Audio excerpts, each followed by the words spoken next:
This program features live coverage of an African safari and may include animal kills and carcasses. Viewer discretion is advised.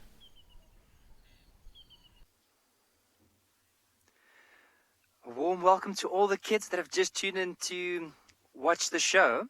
So we are at andBeyond in Ngala at the moment. I'm Nikki, going to be your guide today. And behind me with the camera is Marcel. So as we stopped here, we were driving down this riverbed. We found this big elephant bull. Now there's quite a few. I think I saw 2 other bulls that are here with us at the moment. So let's just have a look, see where he's off to. But I think it might be younger ones that are following this bigger bull around. So they were just off to the right now. If you look at him, you'll notice he's very dark in color, and that's probably because he's been digging in the river and he's been splashing water onto himself to cool himself down, and also probably went for a nice drink. I know he's just gone in behind that bush, but if you give me 2 seconds, I think we might get a view from the front. So I'm just going to reposition the vehicle quickly. All I'm going to do is just go back on this riverbed. So you'll see we're in a beautiful riverbed at the moment. So I'm basically going to go back. And we might just, if I can stay, we go. So we might just get him coming out just off to our left now.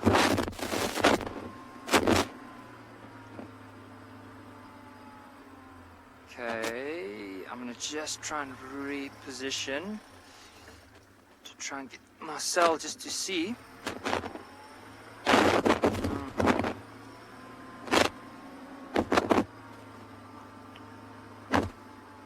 Right, so let's stop like this. Now, if we give it 2 minutes at the most, you'll see him moving out. Now, currently we can only see a couple of branches moving. So what he's probably doing is after a good drink, he'll be going and feeding on the grass, and especially the trees in the area near the river bank, because the area is quite lush and green. So it's really nice food for this elephant. But as soon as he moves out, so I think while we wait for him, let's head across to James with the buffalo.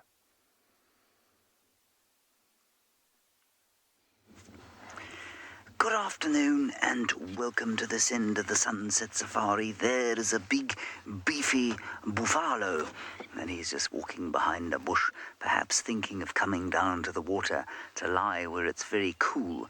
Buffaloes love the mud. My name is James Henry. On camera today is BK Bokomoso, and that buffalo is our first great animal of the day.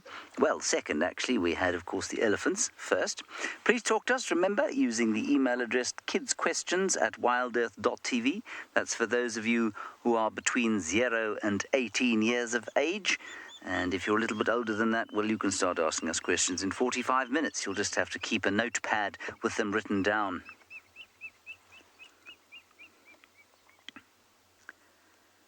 Now, buffalo like this often spend time on their own. He's an old bull who's decided that keeping up with a herd full of young and impressive bulls is a little bit too difficult.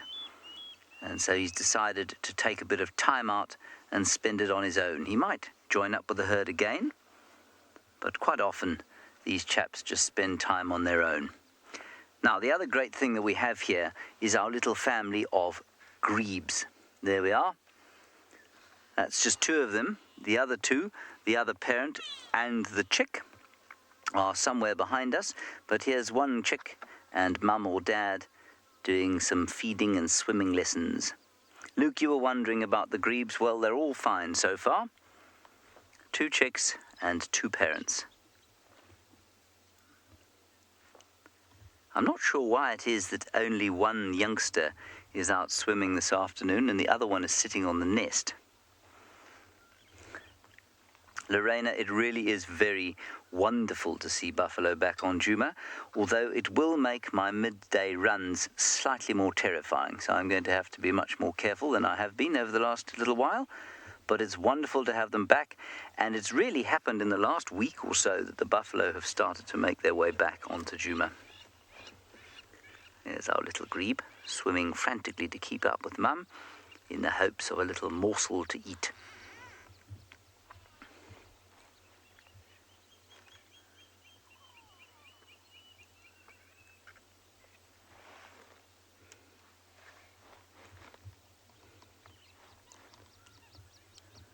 Wiggling. You can always see when Mum pops up. Even if you're not looking at Mum, you can see because the little one starts swimming frantically. So when she dives under the water to go looking for something, you'll see the little one just kind of float a bit, and then as soon as Mum pops up, it's frantic swimming. Right, Lauren's not too far from here. She's got herself some antelope. Let's go and say hello to her.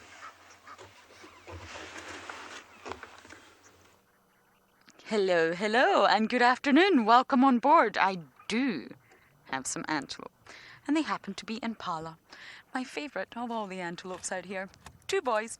I am Lauren, and the big fat thumb you're about to see belongs to Davy, one of the best cameramen out here, and we're just admiring these 2 boys here. Now, the one on the right is younger.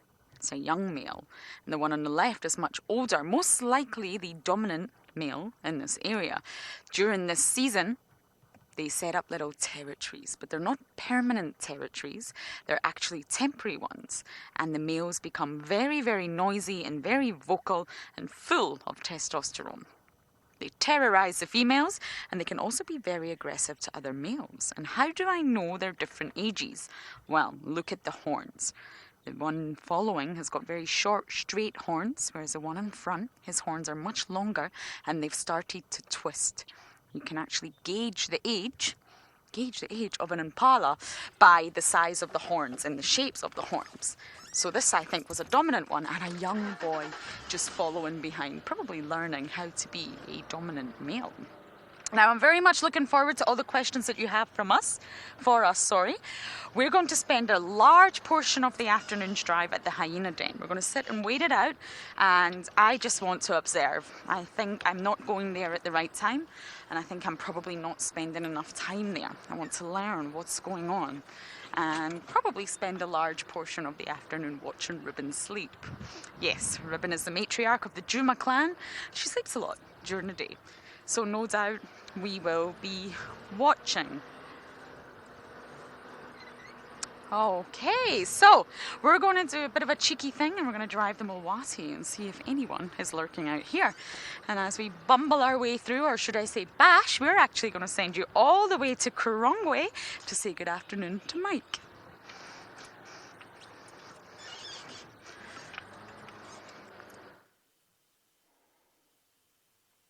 So everyone, we have got an amazing spectacle happening just behind me over here, but we'll talk about that in a moment.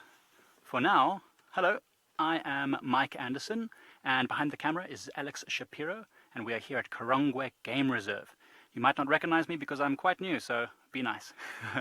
So anyway, behind me, what we were talking about, right over there, is a fantastic spectacle which we just noticed. We actually stopped to talk about a termite mound, and then as we looked around, I was looking for other signs of termites, and we found this stick which had been covered in termites, and ants started raiding it. So what you can see there is termites and ants busy having a battle royale. The termites are the slightly paler creatures that you can see closer to the muddy parts, and the darker things moving very, very fast around the screen. Those are the ants that are busy attacking the termites. It's pretty amazing. If you look carefully, you might even see a much larger ant called a matabele ant, which is also coming to investigate a moment ago. So these termites are usually covered underground during the day. These ones, it was very cloudy earlier, so must have been coming out to do a bit of work, and now they've been disturbed by these ants, and it's a big battle. I've never seen this before, actually. These other ants are called cocktail ants, and you can tell because their tails are raised up just a little bit, cocked up, you might say. Oh, there's one. They're busy grabbing that termite. Do you see that? There's about 8 ants busy grabbing one termite. It's a bit of an unfair battle, it seems. Most of the termites have probably gone underground. That's where they live during the day when it's hot. Wow, pretty incredible. So all that mud that you can see around the sticks, that was what the termites had used to cover the sticks so they could work during the day. And not get sunburnt. The reason why they want to not get sunburnt is they're very pale in color. I don't know if you've got any friends from Europe. You might notice that they also cover themselves with sun cream when they come to visit you in Africa. Wow, there's a big termite. Oh, there's a termite soldier. I don't know if you saw that right in the middle of your screen. There was a larger termite that's just coming out, and he's probably coming to defend the rest of the termites from these ants. I'm not sure how well he's going to do. There he is there, walking around. He's got a much larger head. There's a large, what is that? There's a Matabele ant. That's the large thing that just walked to the back of the screen there. Just came in really quickly and grabbed one termite and then disappeared. Oh, it looks like the termites are fighting back. If you look at that stick in the middle of the screen, lots of termites starting to come out of that in response to these ants. Oh, I've never gotten to look at anything like this in such detail. It's quite amazing. I wonder how long it's going to take.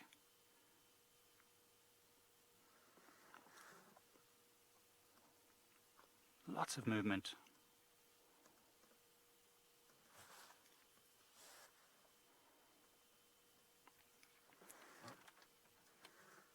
Okay, if I heard that correctly, there's a question from New York, which is how long do termites live? Well, that's a great question. Most termites are not living that long, maybe just a year, maybe less, but there's a termite queen, which can live a very long time. So that's a great question because we can embellish on it quite a lot. Termites are in a system where there are very specific roles that they do. So there are the workers who do all the collecting of the food and building of the mounds, which we'll show you in a moment. And there are soldiers who defend, and there's a queen. Now the queen in some species can last a very, very long time. She can live maybe up to 40 years. Maybe, Alex, if you could show us the termite mound just off there, and then I'll show you how long these termite mounds can grow for. So that termite mound is what we initially saw and we're going to talk about, and then we saw this amazing battle. But that termite mound there is quite large. It's probably about as tall as I am. And it might have been growing for the last 10, 15 years, maybe longer. And it might have been colonized by the same termites the whole time, or maybe others. But the queen inside there, it could be the original queen, living 40 years, maybe as much as that. And then the other termites, maybe just 1 month. So not very long, maybe just 1 year even. Not very long compared to the rest. Pretty fantastic. So that termite mound, if that becomes extinct, so you saw the battle that was happening, if that happens too often and the queen gets killed, that termite mound will become extinct, so we say. But this one is not extinct. You can see there's no big holes all over it. So that means that there are still termites repairing it. Right. So what we're going to do now is we're going to leave these termites and maybe head further into Karongwe to see if we can find some else. But for now, you're going to go to Nikki with the big elephant bull.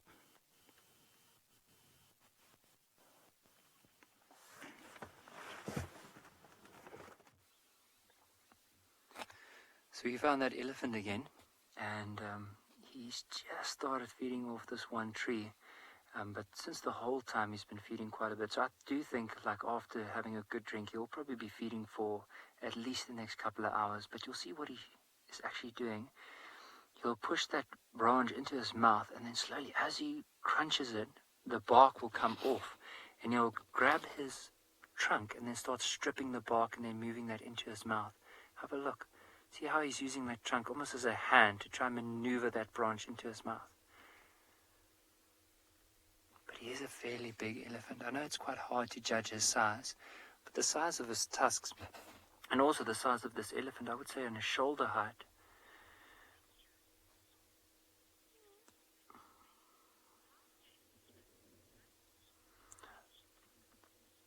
Sol H6 from Spain, really good question on with the elephants in water. So I would say, if you look at that long trunk of his, so what he'll do is he'll come down into the river, and then he'll use it almost as a cup, and he'll dig away at the sand, like, especially with this one here that we just saw. And after he dug it quite a bit away, there's a bit of water under the sand, and he'll then push his trunk into that hole, suck up a bit of water, hold it into his mouth, and then blow that water from his trunk into his mouth. So that's the way that they drink. And it's pretty nice to see, because you also notice on him, I know it is dark with the colors and that, but if you look on him, you might notice a little bit of brown. So it's like a dark gray, his color, and there's a slight bit of brown, tinge of brown on his left shoulder and on his back. So that's a bit of mud. So the same way that he would drink water is how he cool himself down if he had to pick up a bit of water and then spray that onto his back or even onto his side. But you can see he is really enjoying it. And look at how selectively he uses that trunk in order to pick those leaves. You'll notice he'll grab it, and then like you can imagine, if you take your hand and grab something, you twist your wrist, he'll twist his trunk to break it off, and then from there on he'll bring it to his mouth.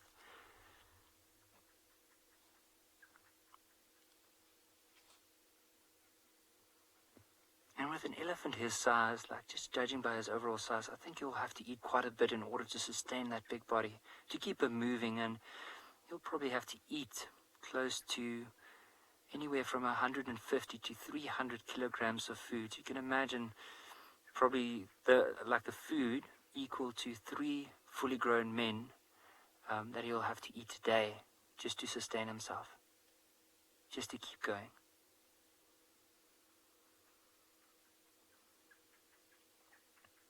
But what is amazing, one thing that really struck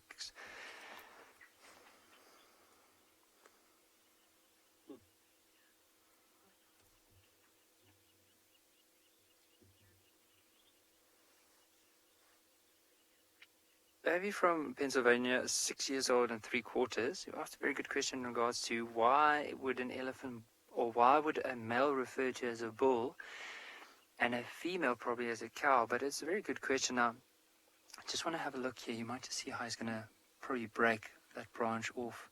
See, he's almost grabbing it with his mouth, and he'll probably use his tusk in order to assist him with that. Now, often with bulls and cows, it's always with the size. So you'll see some of the smaller antelope, they're referred to as a ram and a ewe. So that's because they're quite small. But when something is the size of a kudu or a medium-sized antelope and bigger, they refer to them as a bull and a cow. If there's any other specific reason, I'm not too sure, but I just know a bull normally has to do with the size of a particular animal. Normally the smaller, of course, with some of the antelope species, there will be a ram and a ewe, and the bigger you go, turns into a bull and a cow. So the bull would just be referring to it's a big male.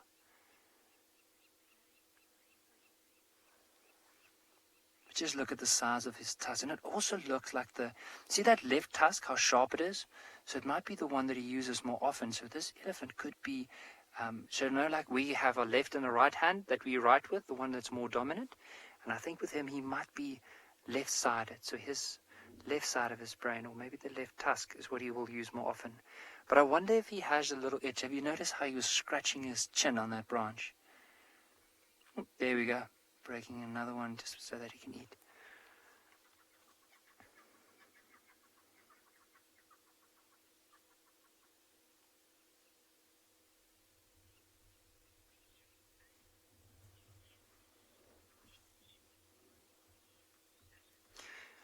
Adam, the elephants would eat the branches and the leaves. So if the branch is small enough, they'll eat it. But even a big branch, often what I see they'll do, see those big tusks?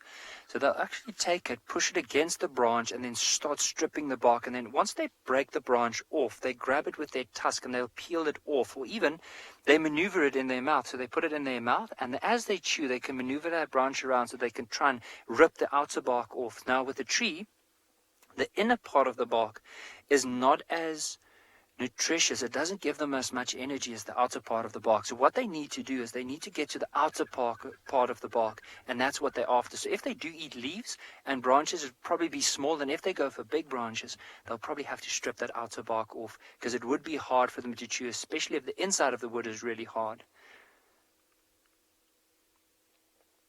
And the thing about elephants is they don't have sharp teeth. They actually have these big flat teeth that are used to grind something down. And if the branch is too big, they won't be able to do that. So they'll grind it, so they'll roll it over their teeth. So they'll roll it, and then from there, as soon as the bark comes off, they'll eat that. But for now, this elephant bull does look like he might move off. We're going to carry on with our drive, and while we do that, let's head across to James with that little grebe. See, there's another elephant that just joined up. Now this is a different set of little grebes. This is in the Buffel's Hook waterhole, and these little grebes are about the same size as the ones in the Djuma waterhole, which is very special. And isn't it wonderful to catch of these till they were laid as eggies, and now to what are they now? They're probably about 2 weeks old, these ones. Amazing. Now, they're not the only things here. We've also got some hippopotami. Can you see the hippos there, PK? Oh, they put their heads there. There they are. Oh, a nice big group of 3 hippopotami. One of them standing on the back of the other one. Looks like a sub-adult standing on the back of maybe his mum or a playmate.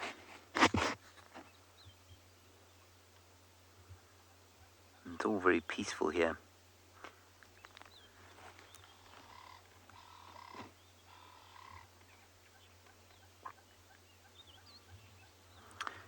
Well, Rivki, in theory, yes, you're correct. The less dominant chick will get less food, but it's a little unfair because they're born or they're hatched sort of a day or up to 3 days after each other, so the eggs don't hatch at the same time. So the one on the right there is obviously bigger than the one on the left, I'd say, and almost certainly hatched before the one on the left. But there you can see they're both feeding. They don't fight over food, and whoever happens to get to the parent first, when he or she pops up from under the water, will get the snack. And I'm pretty sure that the dominance here is almost negligible. And I say that because I cannot see any advantage to dominance in these chicks. It's not like they have a social structure where there's a dominance hierarchy. They try and raise as many chicks as possible. It's not like with eagles where sometimes they lay 1 or they lay 2 chicks and the other chick will, or the firstborn will kill the secondborn. There's nothing like that here, and often they've got more than 2 chicks. So, no, I don't think the dominance makes a huge difference to the amount of food taken in. Just quickly across there, BK, there's a little baby hippo almost climbing into the tree. You see that? There we are. He had his mouth way up. Let's just watch him carefully, see what he does. He's obviously a little bit bored, and now he's shy because I've said that he's on camera. He had his mouth way up into the branches there. Maybe a bit peckish and wanted to see what leaves tasted like. Normally it would be grass, you see. So perhaps just trying some different fare this afternoon.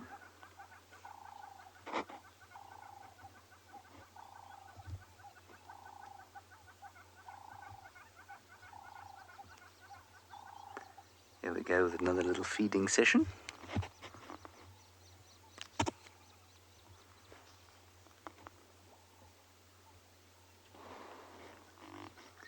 And if you listen very carefully, you'll hear when the hippos breach. They come up for air and they go... Let's go to Lauren with one of my very favourite birds.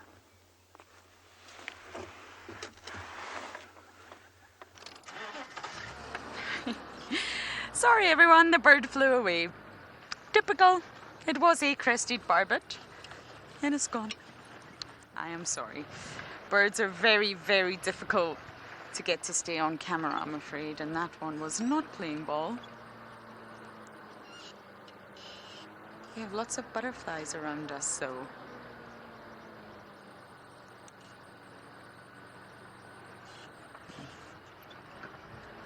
They're also fluttering today.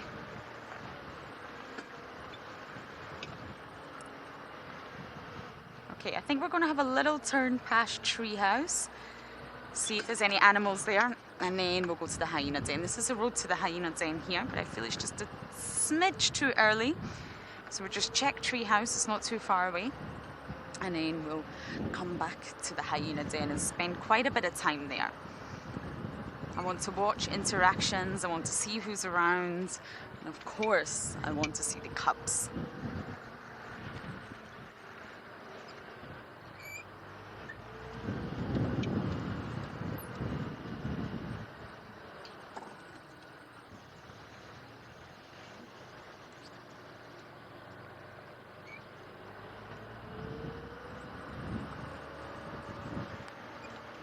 Okay, as I bumble towards Treehouse, hopefully we'll find someone drinking there. We are going to send you back across to Nikki, who has some buffalo.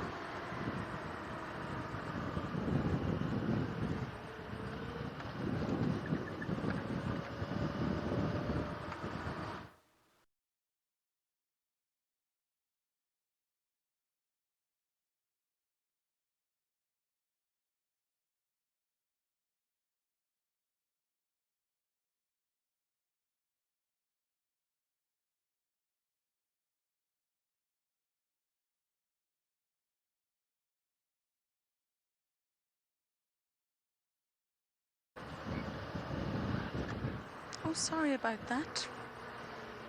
Davi's doing this in the background just in case I'm not aware that I am live. But we are live, everybody. Impala, you are live. Now, are you two friends? This is interesting. I'm sure you all heard that. It was not myself. When they become territorial like this, you rarely find two males. These two males look similar ages. Wait till the other one pops out. You can gauge by their horns. You rarely see them sharing the same space. Actually, the one at the back looks slightly older. Due to the rise in testosterone, Impala males' necks get much thicker during the rutting season. They're noisy, they're vocal. They are almost not like your normal Impala. Their behavior completely changes and they go, well, slightly crazy.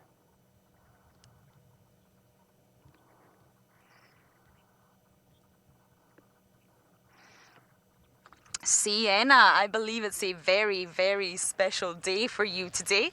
It's not an ordinary day, it's your 9th birthday, so happy birthday from both Davi and I and the rest of the WildEarth crew.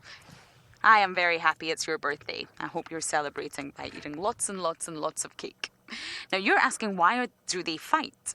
Well, males in any species fight a lot, and normally, not always, but normally it's over the females.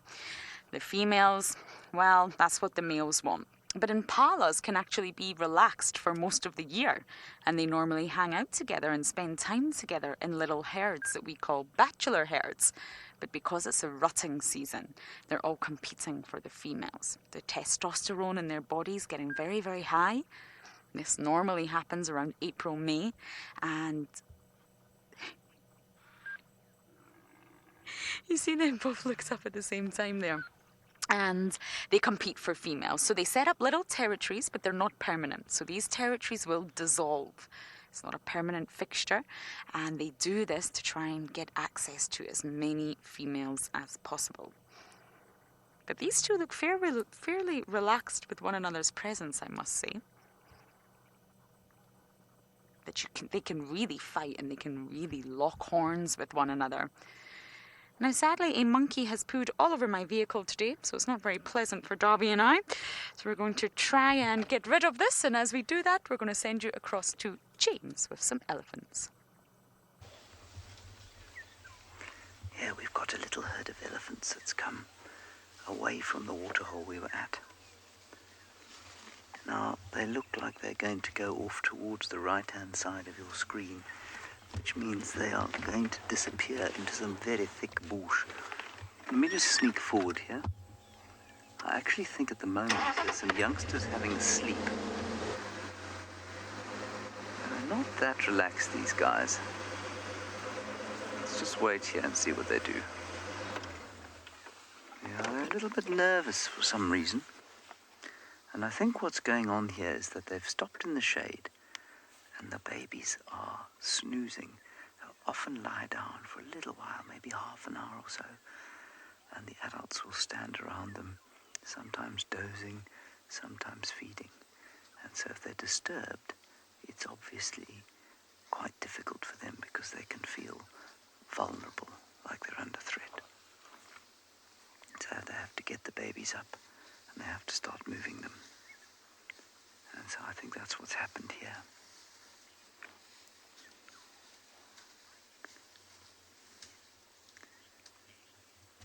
Well, Jasmine, the simple answer is that they are greedy and stupid, basically. They use tusks for jewellery, sometimes for medicine, but usually it's for jewellery and ornaments and trinkets. They used to use them for chessboards and pianos and all sorts of other things. But they're just for decoration. And Jasmine, it's really very sad that so many hundreds of thousands of elephants have been shot over the years so that human beings can pull their teeth out and use them to make completely useless things like ornaments. It's very, very sad that we as a species are so silly.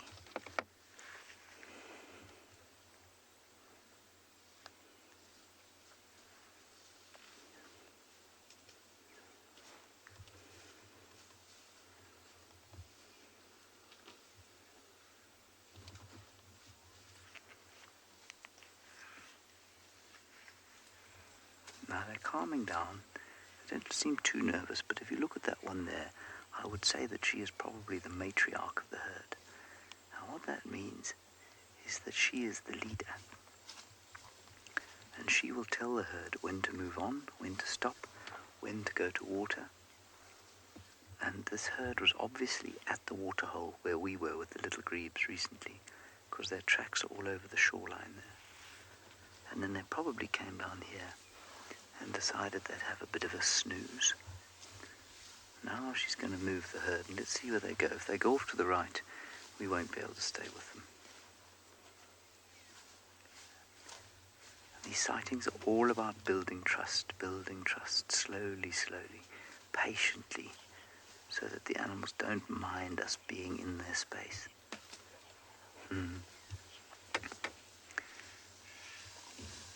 Hello, Eugenia, in Spain. They have got wrinkly skin, we think, because it helps them to lose heat when it's very hot. So you will be able to sweat. Elephants can't sweat. And that wrinkly skin, through very complicated physics and biology, enables them to lose heat.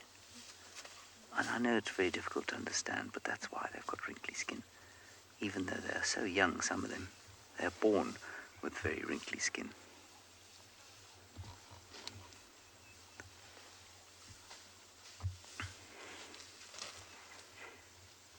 They seem to be calming down now.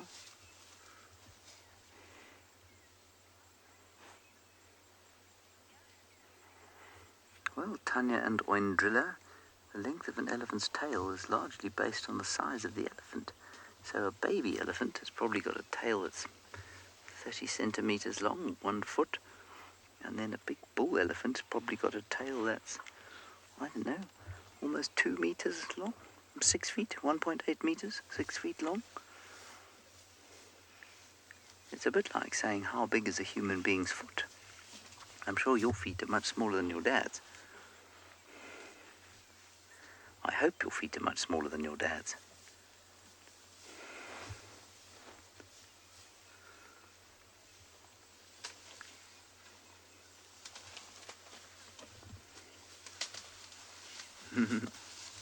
Yes, Fiona, elephants do have a tongue. They've got a great big pink tongue. And it's the shape of a V. And it's just in the mouth. You can't really, you can see it if they lift their trunks way up and they open their mouths, then you can see their tongues. I don't know of any mammals that don't have a tongue, and I think all birds have got a tongue too, and all reptiles. Do fish have a tongue? I don't know if fish have a tongue. Frogs have a tongue. So I think all vertebrates have a tongue. This little guy is just feeding, and I think that the matriarch's just given a command. She went like this, and they all started moving off. Right, Lauren's got some little carnivores for you. Let's go across to them. I'll try and stay with these elephants.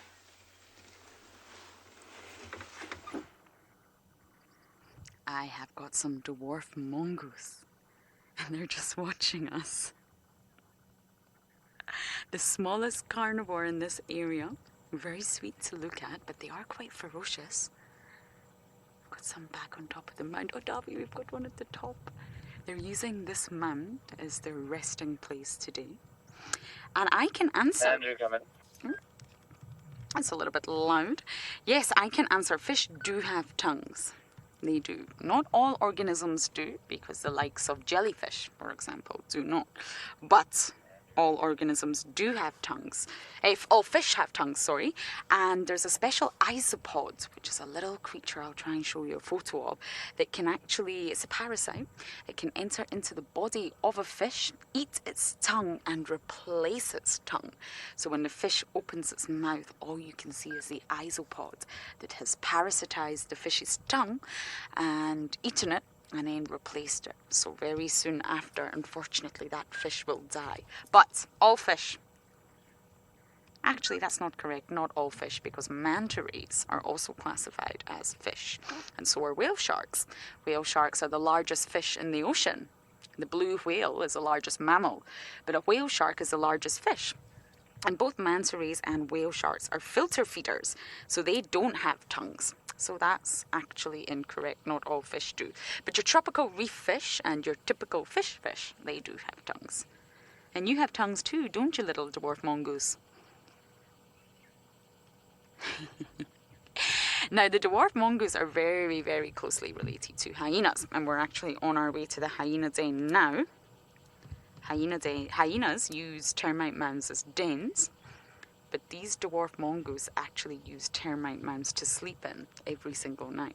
But they might not sleep in the same one. So they have a territory. It's normally around 1 kilometre square, give or take. And they'll have a network of mounds that they can actually use. So when that sun starts to set and they realise, oh no, the sun is setting, we better find a termite mound and get ready to go to sleep.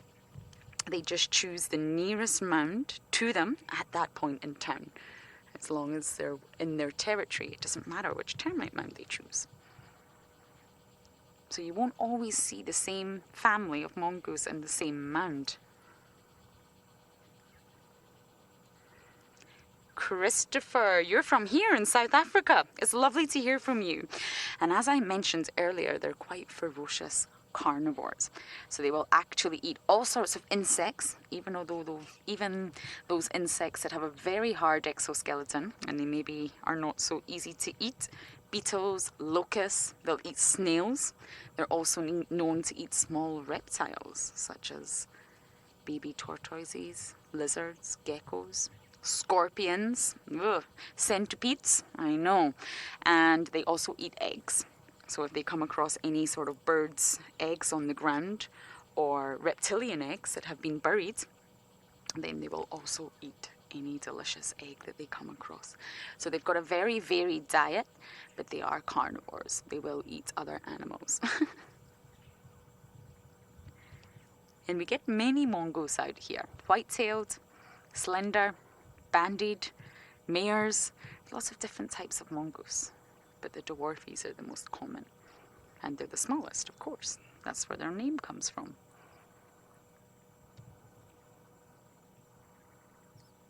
They can be quite shy, but once you get them relaxed, they're very entertaining.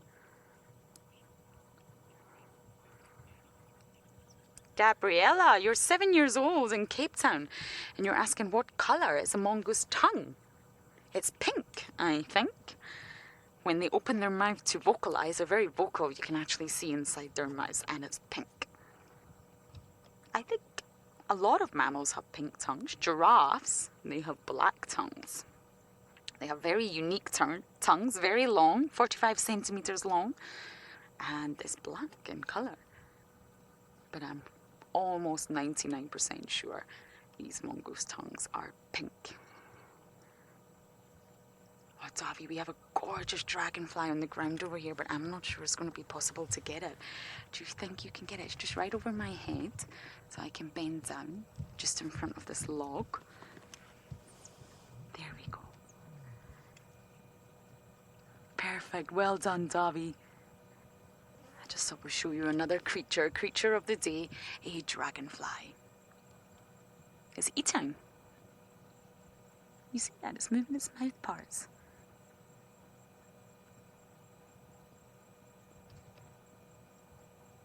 Or it's resting. They're not very good at walking. Dragonflies, damselflies, butterflies, moths. They haven't evolved to walk. There's no need to walk. They fly and they perch. So this one's obviously taken a rest, but I don't imagine we'll see it walking on the ground. Isn't that lovely? Strikingly black in colour, right in front of the mongoose termite mound. You better be careful, Mr. Dragonfly. You might be a snack for these mongoose. Okay, we're going to say goodbye to this little business of mongoose and we're going to head to the hyena den. But for now, let's go across to Mr. Hendry for an update.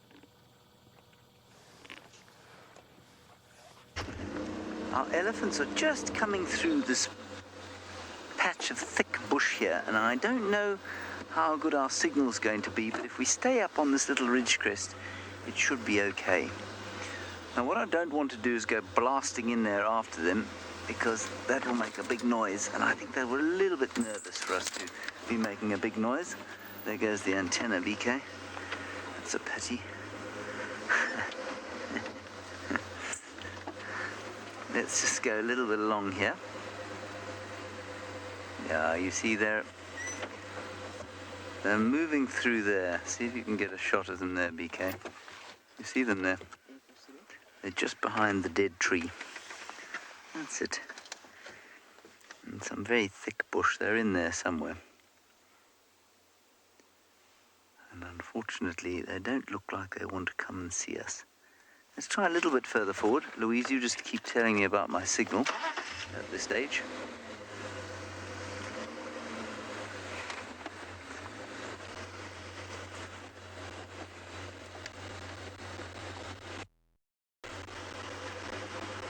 I'm going to drive up onto this little bit up here, Lou.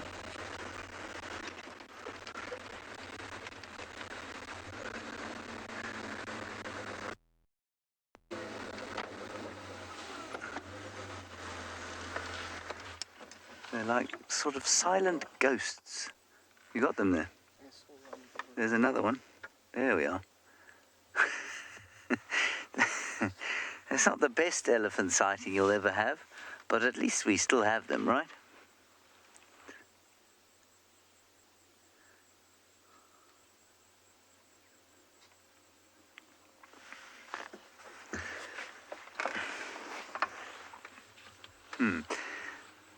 David, that's a really good question from you about elephants. You know, it's not like with rhinos where you can remove the horn without killing the animal. It's totally impossible to do that with elephants. You have to kill the elephant because the tusk, it's a tooth, and the root of the tooth goes way up into the sinus, which means that in order to remove the tusk of an elephant, you've actually got to cut away most of its face. And so you can't do that while the animal's alive. With the rhino, you can just chop its horn off and it carries on as soon as it wakes up. But you can't do that with an elephant. But that's a really good question. And it's one of the reasons that detusking elephants is not in fact possible. So they're just floating through the thick bush there, and I don't know if we'll manage to get any closer. They may come out into the open a bit later on.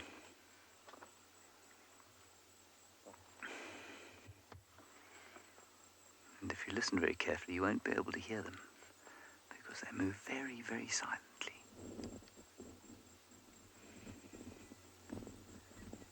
And you can hear an orange-breasted bushwhack in the background.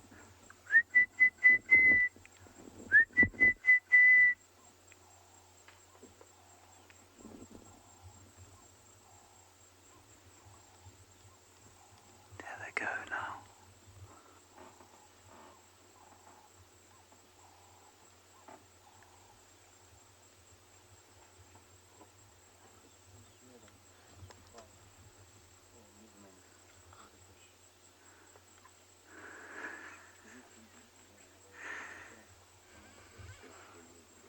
Hello, all the way to in Hammanskraal. Elephants don't always break trees. they sometimes break trees, and they do it because they like to get at the leaves that are at the tops of the trees. So they'll push the tree over, and then they'll try and break or bite off the top leaves at the top. It just helps them if they can't reach the top. Sometimes they just seem to do it because they're a bit cross, but that's not often. Normally it's to try and get at the fruit or at the leaves or at the fresh twigs at the top. Let's move a little bit forward.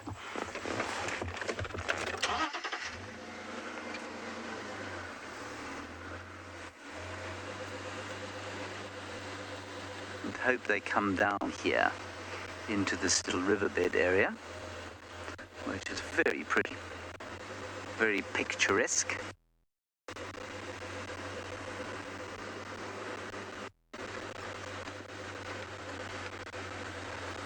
There they are. We're going to come out into this open area now. They should come out there, BK. Just in front of us, we hope.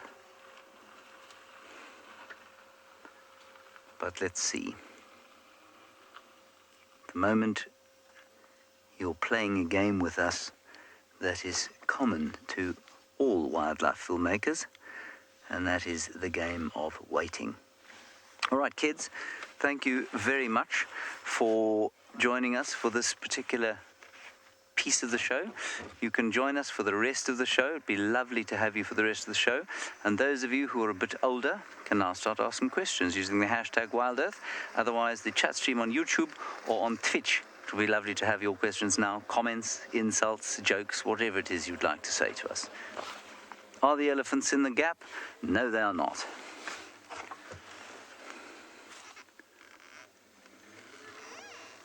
All right, let's go across to the hyena den where Lauren is. The beach ball, otherwise known as the matriarch of the clan, is there.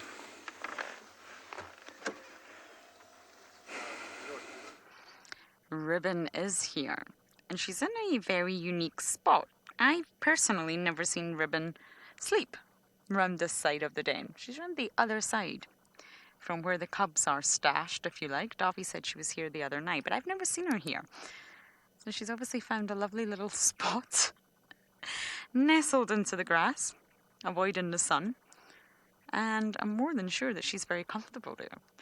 So I think we're just going to wait it out a little while and see what time she gets up, when she decides to go to call the cubs, when the cubs come out, and hopefully we'll have some other adult interactions.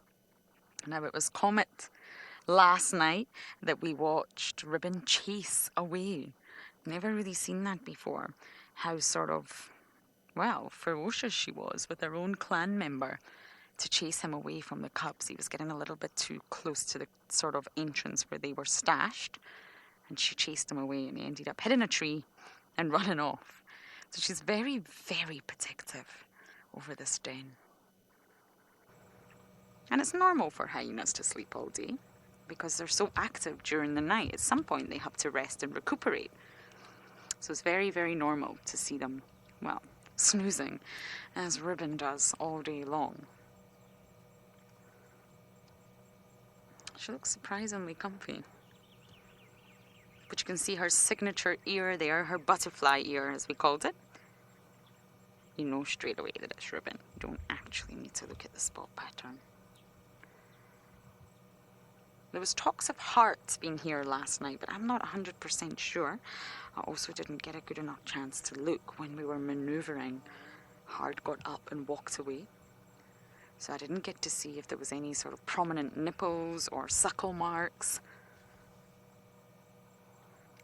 But some of you thought that it was Heart at the den, which is very, very interesting.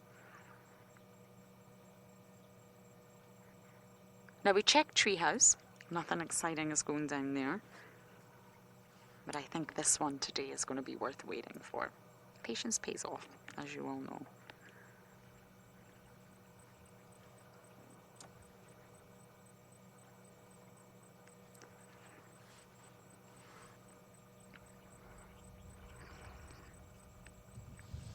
Emily, good question, because hyena cubs are actually one of the few sort of mammals in the mammal world that actually stay drinking mom's milk for such a long time.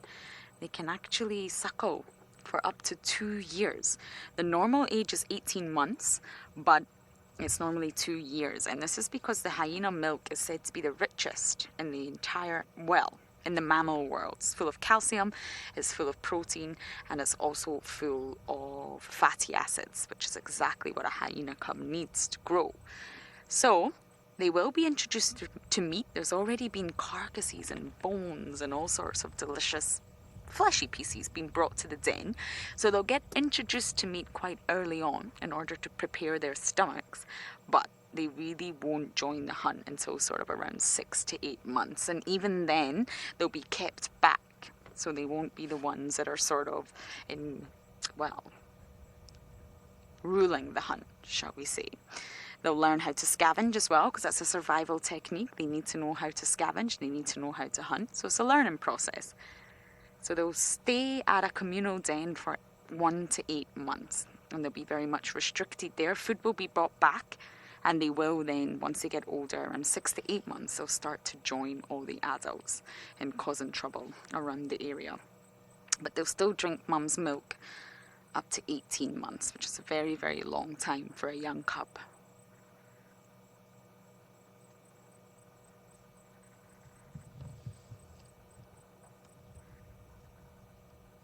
She looks quite skinny.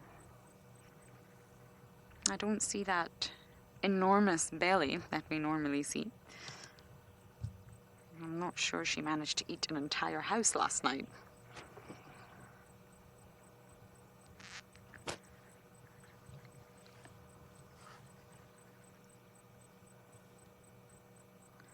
Jaden, you're asking how many teeth do hyenas have? I am not entirely sure. I'm sure it's more than a leopard and a lion. I'm going to have to check my mammals app. I have an app for birds, and I have one for mammals. Let me check. The skull weighs over 3 kilograms. That's what my mammal app says. Can you believe it? It's very, very heavy.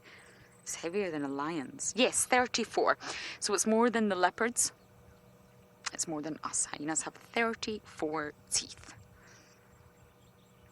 But when they're a cub, those jaws... Here on the road. Okay, that's James. Those jaws don't spring into action until 2 years old. So as soon as they're starting the weaning process, only then will the jaws spring into action, and they'll really be able to crush through bones. That's what hyenas are famous for, crushing through bones. That's why their milk is so rich in calcium. Because, they swallow bones, which is mainly made up of calcium. And their poop, I know this sounds very strange, but it actually turns white. I wonder if I can find some for you, because it's really bizarre to look at. It doesn't look anything like other carnivore scat, or what we call scat. Once it starts to dry from being in the sun, then it turns white. Has Davi managed to find some? Where are you looking, Davi? Yes, I think that is. Not the best view. Sadly, I can't get out. But you can see that white blob. That's actually hyena poo. And it's very, very soft and fine. You can go out and stand on it and it'll turn into powder. And it's because there's so much calcium. Oh, Ribbon's managed. Oh, we're getting a wee stretch. Oh, yoga. Fantastic. Let's hope she goes and calls those cubs soon. But for now, we're going to send you back across to James, who's caught up with these ellies.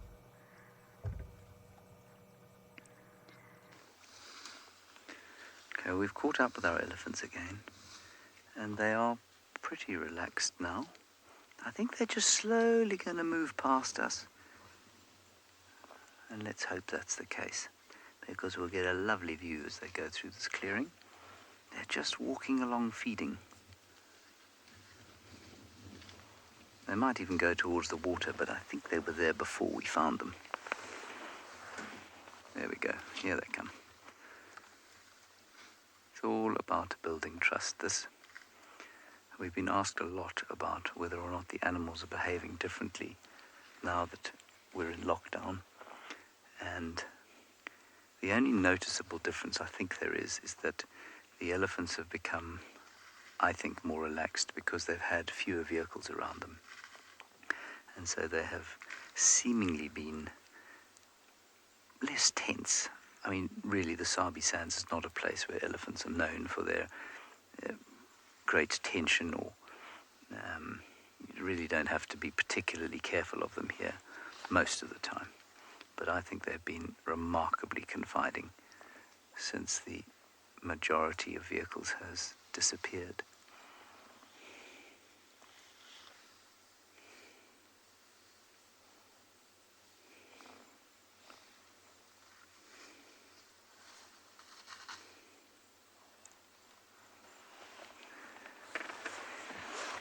You can sneak forward just a little bit.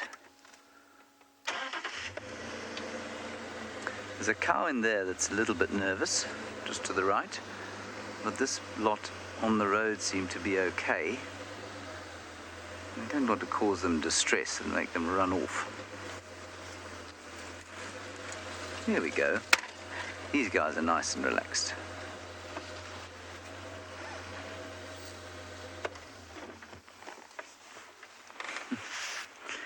Siddharth, I don't think that elephants get fat, do you? Some of them just look fat because their rib cages are very round, but that's just their shape. They're not actually fat. So you'll find that a lot of them are actually pretty thin. And especially if you go to a place like Namibia, you'll find that they're very skinny because they live in the desert. So I don't think that they're necessarily very fat. You'll find, Siddharth, that very few animals out here get fat at all. The one exception is the hippo, and he gets fat because he has to stay warm in cold water. But most of the time, the animals out here don't put on any fat at all. Not like human beings.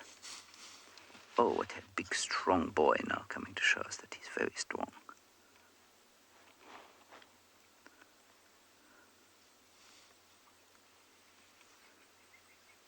All right, let's go back to the hyena den.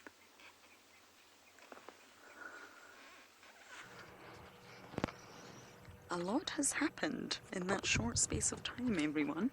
Swazi has arrived. Ribbon has moved. I am convinced she's nursing right now.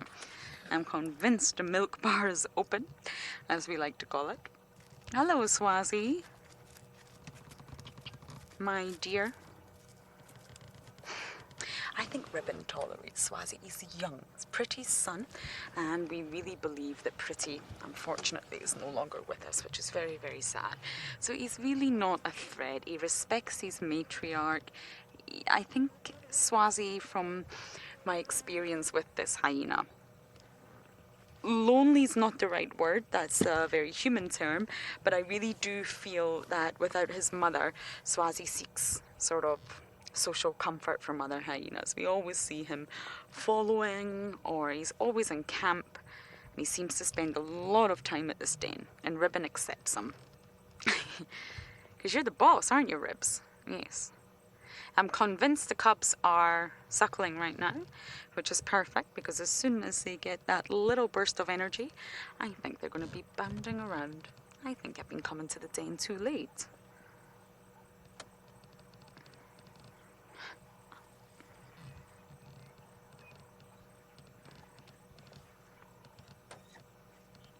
Samia and Mayeli.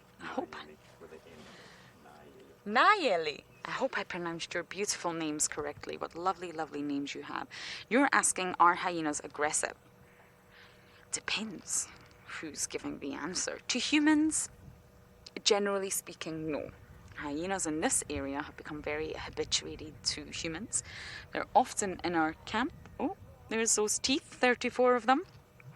And they're very used to the vehicles. They're used to seeing us. I've had many incredible encounters on bushwalk with hyenas on foot.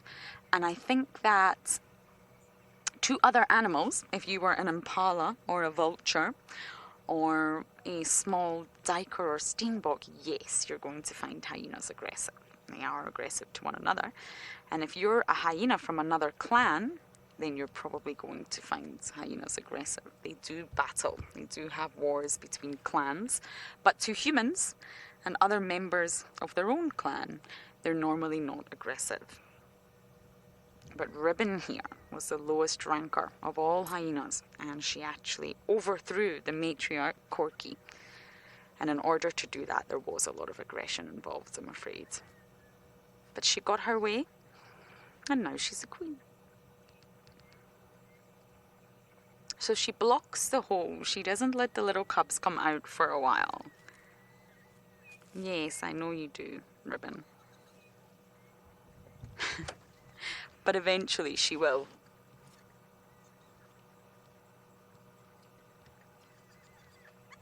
I'm not sure if you can hear the cubbies, but we can hear them.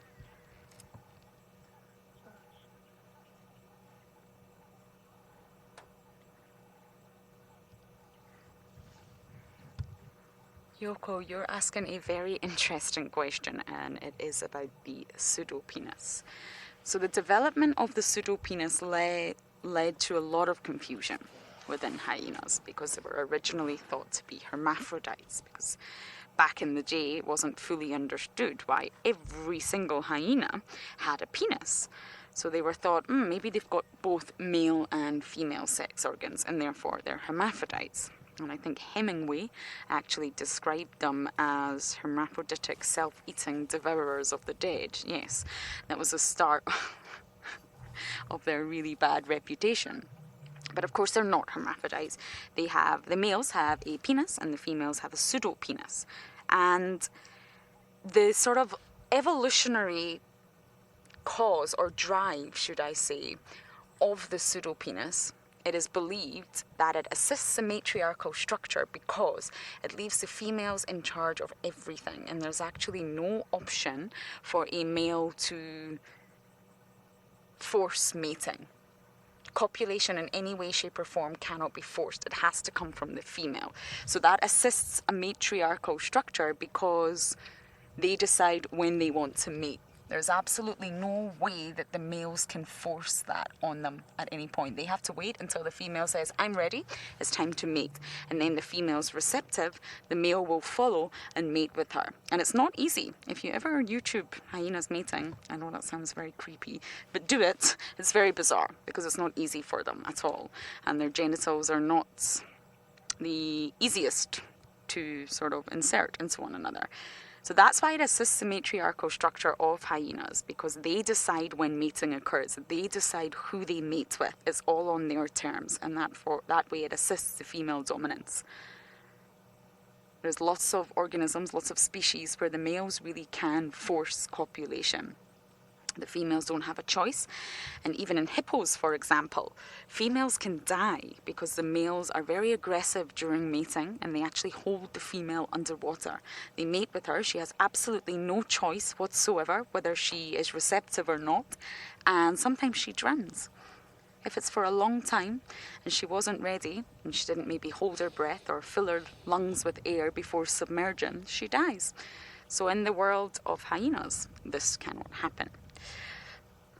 Great question though, Yoko. Thank you so much. We're going to keep our eyes on Ribbon and see if we see any little cute heads pop up. And if we do, you'll be right back with us. But for now, we're going to send you back across to James. Well, our elephants are not doing much better at popping out than the hyena cubs are. We've got them here in this very thick thicket, and they're doing their level best to stay away from coming out into the light. It's just how it goes, I'm afraid. Sometimes we have these spectacular sightings where the elephants are out in the open and they come and they approach us, and sometimes they show us their bottoms from a thicket, and that's what they're doing now.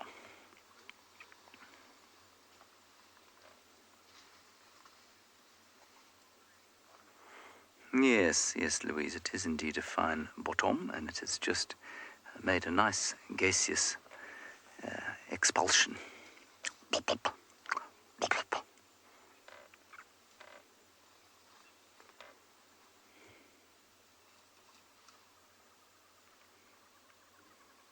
The tail swishing to swish away the flies, and I think half full, just habit.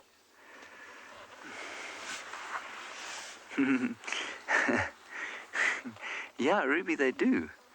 Animals, or most mammals, have got belly buttons. They're probably not as obvious as your belly button is, but all mammals are born with a umbilical cord. Now that's the cord that basically your mum fed you through when you were in her tummy. And all mammals have got that. And sometimes you can see when they're just born, like on a wildebeest or especially a giraffe, if they've just been born, you can see where that cord attaches to the body, but it breaks when the animal's born.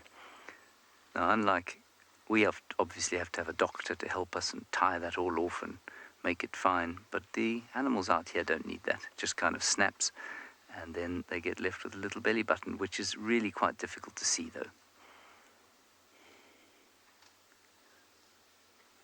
Ruby, I've been doing this for about 5 years now, and I don't think I've ever been asked that question. Well done.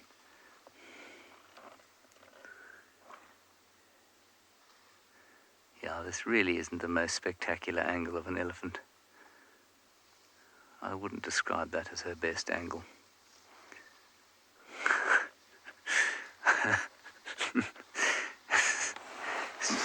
A lot about that picture that I think is could do with some improving. All right, I think we're going to try with this herd once more. We're going to go around the corner and see if they will maybe come out into the open, but if not, we'll try and find some others or something else.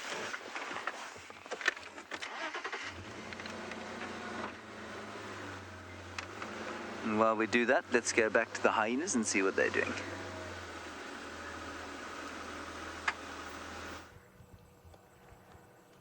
The hyenas are still snoozing. I'm convinced those little cubbies are there. I can hear them.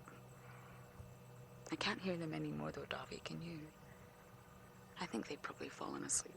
They've still got very small stomachs at this age.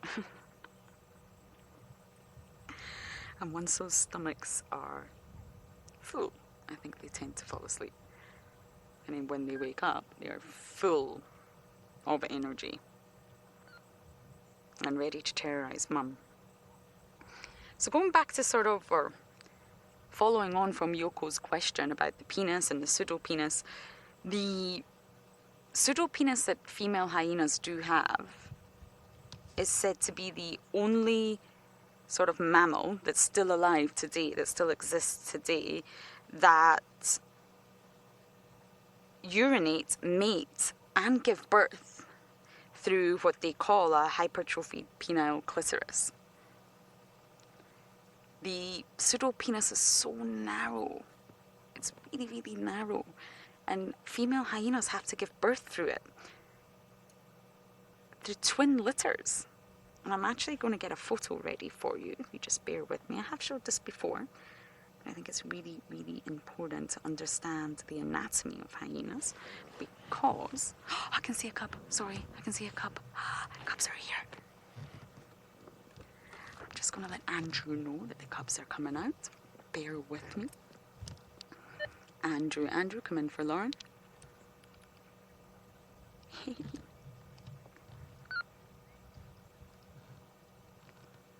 How cute.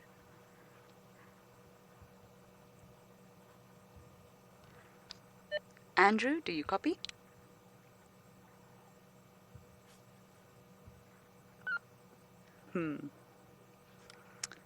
I'll try again in a little moment. Hello, good afternoon. I want to get good close-up shots of their face, both Cub 1 and Cub 2. So any of you that want to assist me on this, let's do it. Let's try and get nice close-up screenshots of both Cubs' face, and we're going to try and establish a Cub 1 and a Cub 2, and that's the start of the process of identification. So you guys can help me. Send them #WildEarth.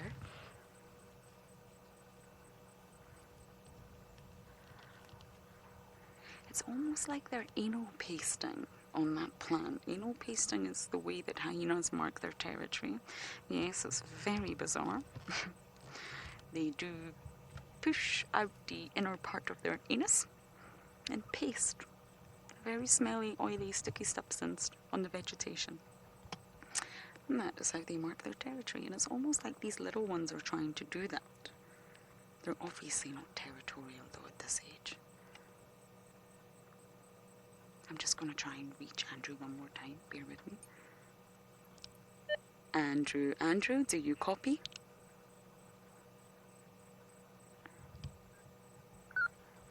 Anna-Marie? Annalise, sorry. I was talking at the same time there, but I got about 50% there. Annalise, 3 months. 3 months old, so another 6 weeks, and you will start to see these little bundles of joy looking more like hyenas than little black bears. 3 months. The other hare starts Lauren, I've told him they're out. I think they'll be on their way soon. Copy. Thanks, James. Perfect. Job done. So yes, the other hair starts to lighten and the spots become very prominent, and only then can we really get an ID. But I just want to get really good screenshots of their faces.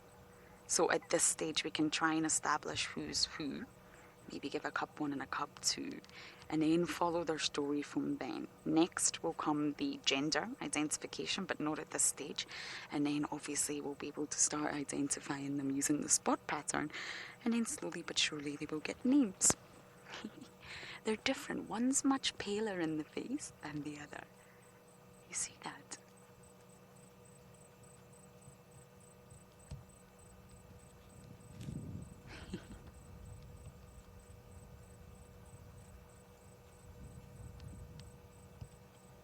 They're not very good at walking right now. All they do is walk around the den.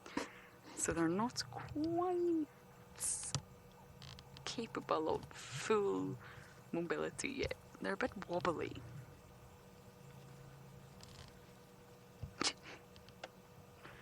Must be so exciting.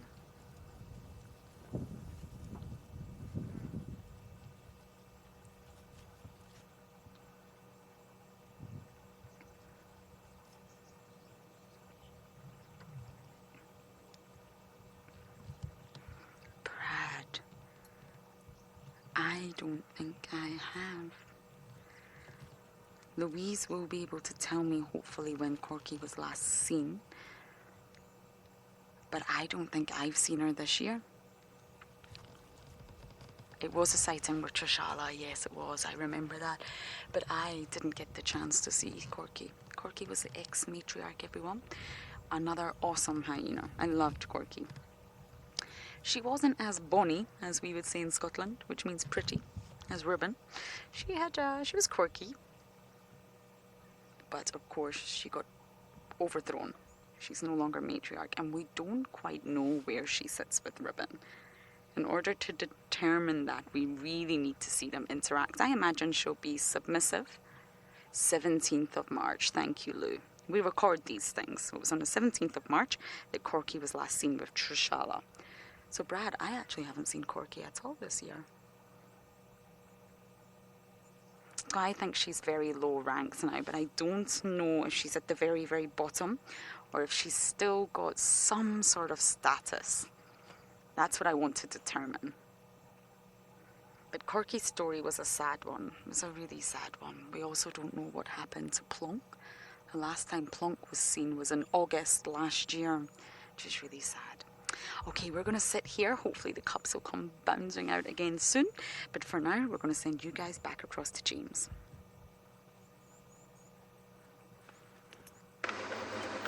I did all my best calming moves with the elephants. I spoke to them with a calm and collected voice. I suggested that we'd be very patient and wait while they decided whether or not they wanted to be around us. And they definitely don't want to be around us. They crossed the road and poof, disappeared into the bush. I'm not sure why they should be so less confiding, or so much less confiding, than so many of the other elephants that we've had of late. But there it is. We shall go and see if we can find some others. Or something else. We've just come past our waterhole once again.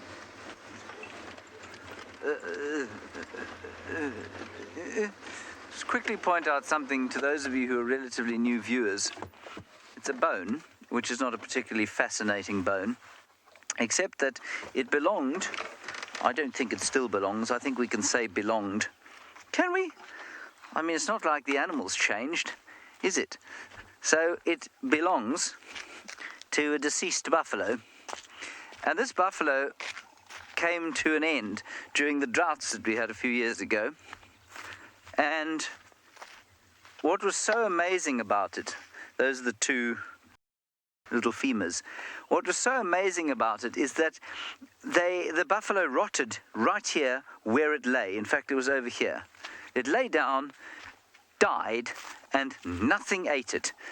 Nothing touched it. No hyena, no lion. They both came past it a few times, and it just basically became mush, melted into the ground, stank an enormous amount, and eventually the bones were kind of dragged off, probably by porcupines and badgers and hyenas, but nothing ate the flesh. And it was at the same time that the white mussel disease was ravaging the lion population of the area. And we think that eventually the predators cottoned on to the fact that the buffalo were basically so nutritionally deficient, there was so much meat around, that eating the buffalo didn't give them anything. And in fact, by eating the buffalo, they were filling their stomachs and not getting the nutrition they needed. They obviously didn't make a conscious decision about any of that, but that's probably why this thing lay here uneaten and just melted slowly into the ground. Mercifully, the smell has dissipated, along with the rest of the carcass.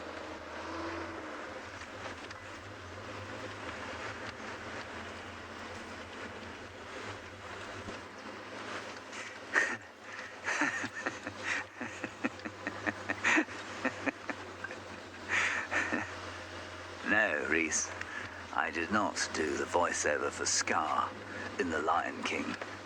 But I'd very much like to do the voiceover for Scar if there's another Lion King. I'd also like to be the biological advisor for the Lion King.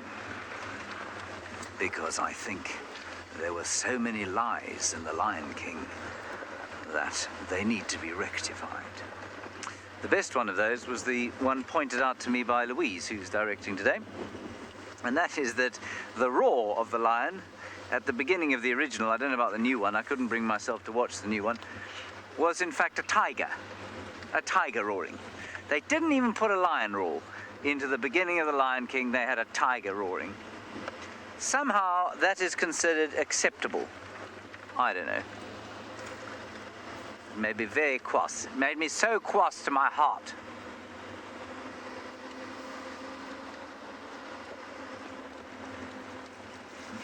But thank you, Reese. If you know anyone in Hollywood, Reese, if you know anyone in Hollywood, tell them I'm up for it. I'm game, I'm ready. I know about animals, definitely more than anybody who was involved in that film. A lot more. Reese, you know more than anybody who was involved in that film. So, you know, between the two of us, I think we could be of great service to the next Lion King. Someone at Disney, get hold of them. Tell them they need our help because they got a lot of stuff wrong. And then Madash saying, but how do I know that that buffalo was dead? Madash, I know that buffalo is dead because when I got out of the car, you'll notice that it didn't get up and charge me. It just lay still. And normally, in the presence of a living buffalo, it'll get up and run away or horn you through the midriff and render you dead. And because that buffalo that we've just seen now didn't do that, I'm pretty sure that it is dead. I don't think it was engaging in thalatosis or the pretense of death, because I don't think buffalo do that. It could have been. Maybe those bones there are in fact a buffalo pretending to be dead. I don't think so, though. My opinion is that that is unlikely. Could be wrong. I could be wrong.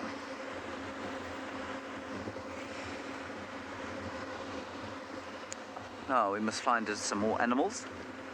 Let's go back to Lauren, who's got the animals at the den. Hopefully the cubs will come out again soon.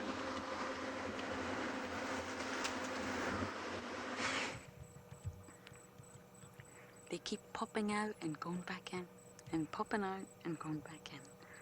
But it only seems to be one that's venturing out at the minute, so I'm convinced we've been coming too late. I think this is the perfect time, possibly because it's getting colder, possibly because it's going into winter, that we need to come to the hyena den now. Was James complaining about the Lion King? He loves to complain about the Lion King. But in all fairness, it really did not portray hyenas in the correct light. It made, I remember watching, it makes them look awful.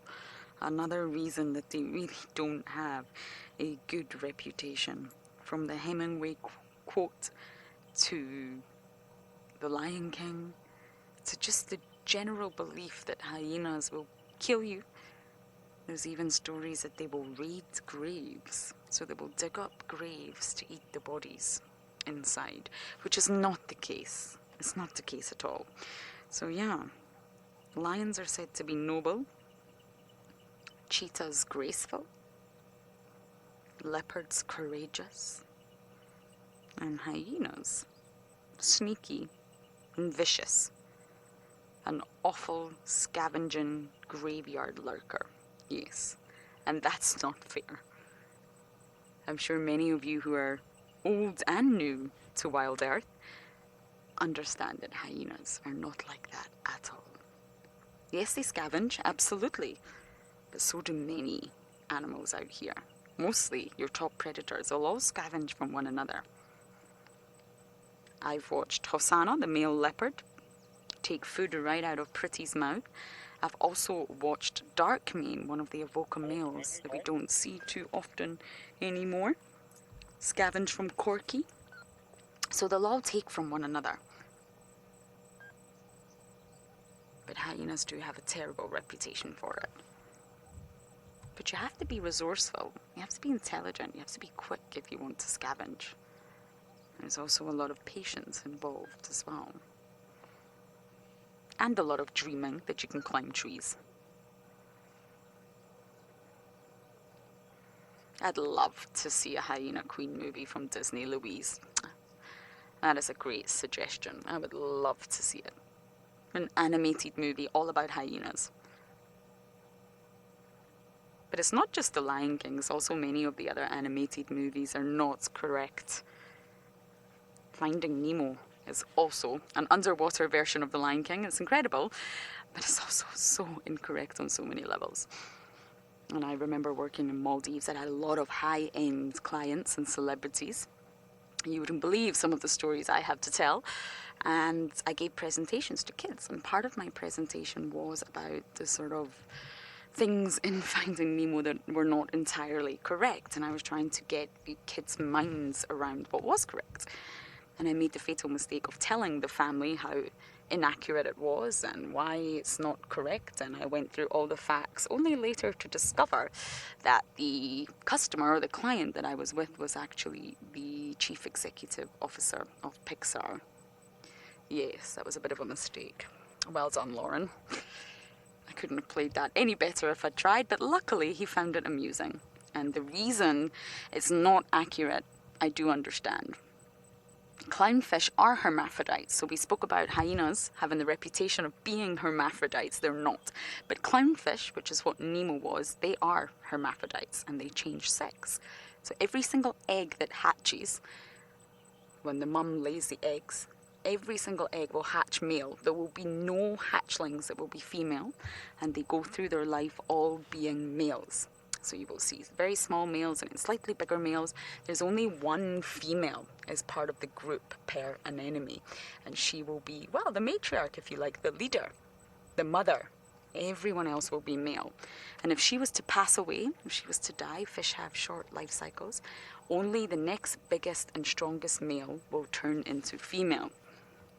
And then the next male under that will become the dominant male. It's a hierarchy. It's based on size. And if you think about Finding Nemo, Nemo's mum died. Mr. Barracuda ate her and ate all the eggs except Nemo's little egg. So therefore, got another vehicle coming. Therefore, Nemo's dad should have changed sex. He should have become a female and he should have transformed into Nemo's mum. Yes, slightly bizarre. I do understand why they chose to omit that from the storyline.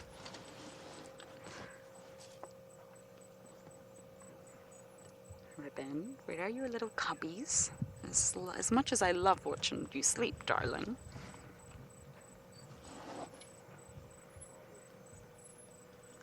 Hannah, that's tricky, and I'm going to show you why it's tricky. I'm going to bring out my phone to show you a diagram. You really have to look closely at the genitals. You have to do quite a genital inspection, which is really not easy to do. And I'm going to bring up an image of cubs, it's youngsters. I'm going to show on the phone and explain exactly why it's tricky. So, they both have appendages that look like the penis. So on this side, you have the female. This is, of course, the pseudo-penis. It's not a penis. It doesn't ejaculate sperm. It doesn't function as a penis. And this is a male on the other side. This is a penis. And you can see right at the end, there's a triangular glandular tip. And that's the only difference between a male and female genitals. So it's not easy, and therefore we wait until they're a little bit older and we can really get a good look at those genitals. If there's a triangular tip, then it's a penis, then it's a male. If there's no tip, then it's a female, and it's a pseudo-penis. So I think we'll probably wait till they're a little bit older, maybe around the 2-3 month mark. We can speculate now. By all means, we can actually speculate and have a little look. That can be Davi's job. When the cubs come back out, we'll do some close-ups of the genitals and we can guess. But as for confirming their sex, it's probably not possible at this age. The bizarre, weird and wonderful life of hyenas. Okay, we're going to sit here, and I promise you if the cubbies come back out, you'll be right back with us. But for now, we are going to send you back across to James for an update. We are driving down the eastern boundary, and I think we will probably head to Chitwa now, which is the reserve southeast of Djuma. I know that these names must be slightly confusing to some new viewers, but really they're unimportant. You just have to know that we are on 2 different reserves in the Sabi Sands, which is part of the Greater Limpopo Transfrontier Park, which extends into Mozambique and Zimbabwe. We can't drive to Mozambique or Zimbabwe from here because we'd be arrested. But you get the idea. I hope. The light is now perfect to find a leopard, so I think that's what we'll do. It's not perfect to find anything. Even a marabou stalk can look attractive in light like this. Well, I don't know. A marabou stalk can never look attractive. A marabou stalk can look at its most attractive, which is not very attractive in this kind of light.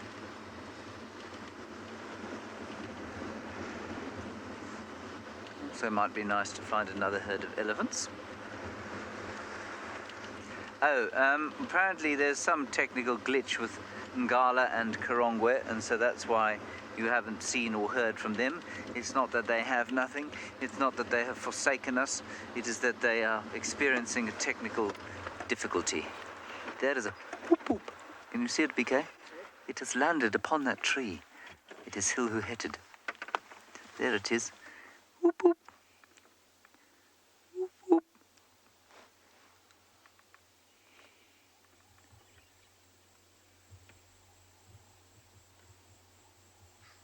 Very well.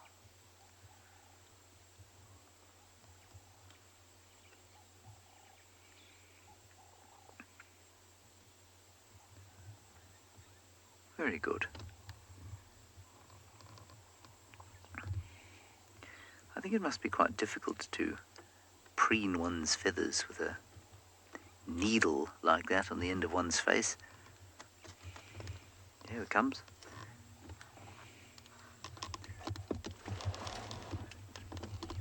Oh, BK. It's gone. Never mind. It flew off into the eastern yonder.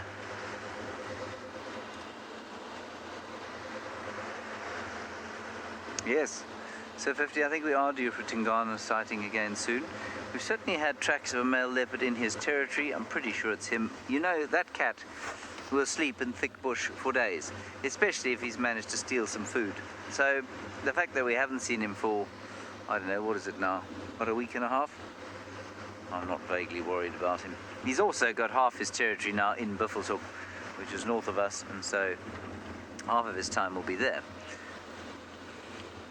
I suppose quite disturbingly, although not for the cats, just for the humans, Tlalamba's territory is in her father's territory, and so the likelihood of her mating with him is high.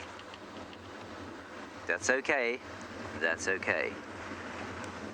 For cats. 3 generations apparently will see everything absolutely fine with that sort of breeding. And indeed, as we all remember, her mother was also, her mother, let me get this right, I think I'm getting myself into trouble now. Her grandmother, Karula, was, let me get this right. Yes, Karula and Tandi shared a father, didn't they? I think they did. I think Karula and Tandi shared a father. In other words, Tandi and Shadow had the same dad. Well, obviously they did, they were the same litter, but Tandi and Shadow were Karula's daughters, and so their father was also their grandfather. Quite a situation, really. There's nothing there, BK. I thought those sticks looked vaguely leopardish, but in fact they don't. They look like sticks.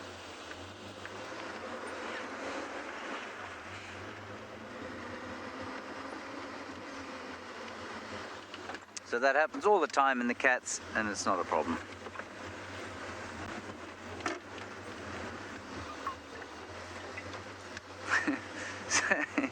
Who's that question from?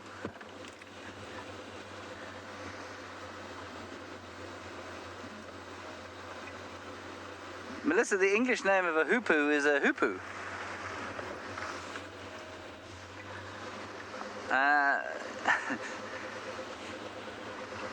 I'm not sure what else to say.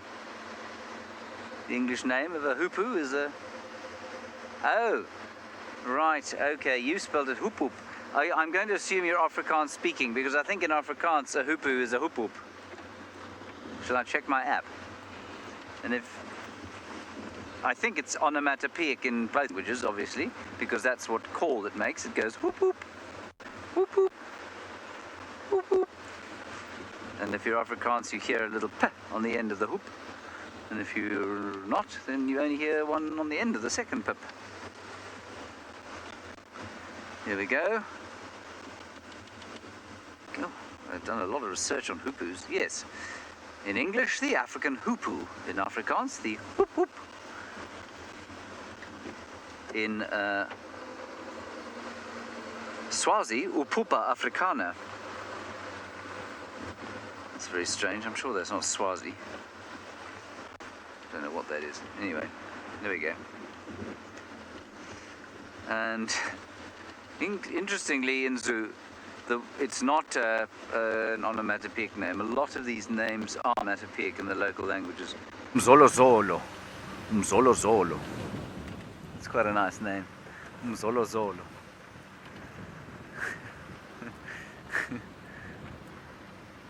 Here are some wildebeest, one wildebeest and one impala. These are sensible animals. They are animals that have chosen to be around each other so as not to be devoured by predators, despite the fact that they don't have any friends of their own species. Let's have a look at them. Look at this. Look at this as an example of 2 totally different creatures who have managed to find solidarity in the gorgeous golden light of the afternoon.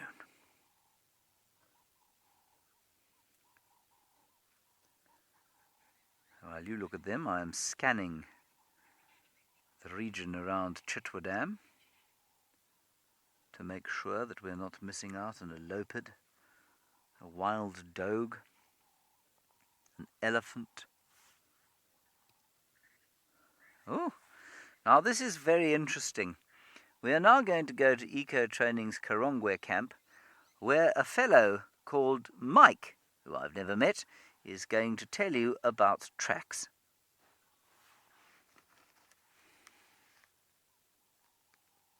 Nice, yes. Leopard there. Just in the middle of the yard. There you go. Okay, so there's the zebras, the wildebeest, and the leopard. Okay, which leopard track are you doing? Right in the middle of that dirty section. Yeah, there isn't really a clearer one that I could see. Sorry about that. Well, at least you saw Mike. You didn't hear him, I don't know. I don't think, maybe you did.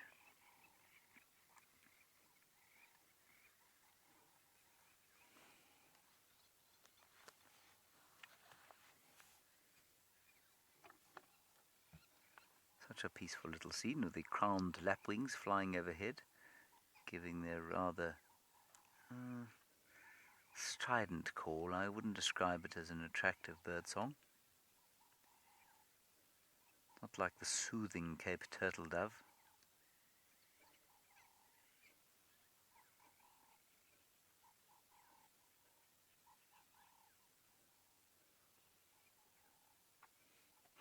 We will now return to the hyena den as the lilac-breasted roller flies through frame. Goodbye. Nothing much is happening here. Ribbon seems to be fast asleep, and we've seen no more ears or heads or brown patches of fluff of the cubs, but I think they will come back out again. As long as Mum is at that entrance hole to the den, that's a sort of get out of jail free card. That means they can come out as long as Mum is there, as long as they've got a supervisor. And what I was trying to show you earlier is a birthing canal, so I think now is the perfect time to show you while Ribbon is sleeping and not doing much else.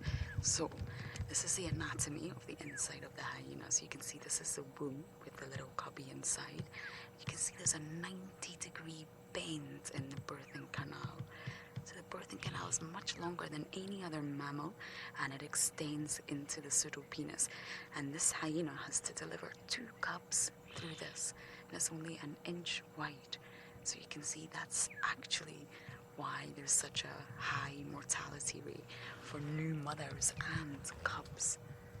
So Ribbon's done incredibly well to have 2 little ones here, wherever they are. It's definitely not the most energetic I've seen them. So as he's still snoozing in front of us, everybody's snoozing. It's a snoozy day today. But we're just going to wait patiently. I think they'll come back out. Or I'm hoping that they come back out, should I say. Good old confirmation bias. Think what you want to see.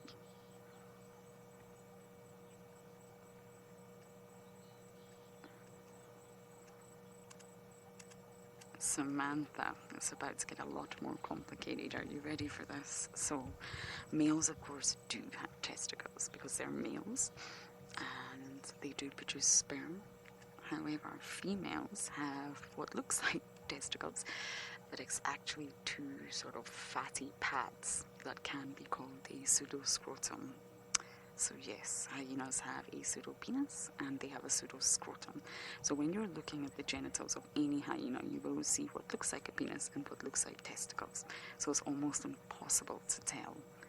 But it's actually fused outer labia and surrounded by fat that produce these 2 bulbous pads that are almost identical to males' testicles. So Samantha, I hope that answered your question in a very detailed way, but it's difficult. But if you are looking at a male and a female hyena, a fully grown adult, there's quite a difference in size. The females will always be much larger and much heavier set. So just by looking at size alone, you probably could guess which ones are males and which ones are females. So Kaika, for example, Swazi's having a good old stretch over here. I think he's slowly starting to wake up. Grooming, stretching.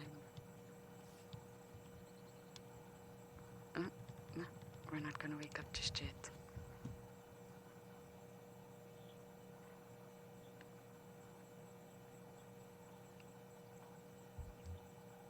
Neil, you're 6 years old from New York City, and you're asking, how long do hyenas sleep for? Well, that is a good question. They're very, very busy during the night. They walk great distances during the night. They get up to all sorts, including reading the bins in our camp, which is exactly why they're tired during the day. They're primarily nocturnal animals, Neil, and what that means is that they're most active during the night.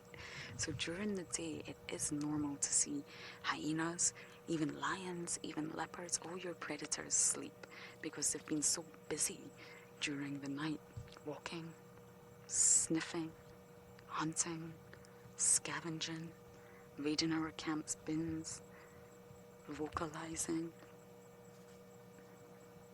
So they walk great, they're very, very busy, and that's why they do sleep. But as for how many hours, Neil, I think it depends on the day. I think they sleep most of the day if they can, unless there's something very exciting going on nearby. I think you'll find that the hyenas sleep most of the day. From sunrise to sunset, they'll rest, and of course, if you're like Ribbon, you will sleep. But you've also got to guard the den, you've also got to protect your cubs, and you've also got to nurse them. It's a busy life being a mama hyena.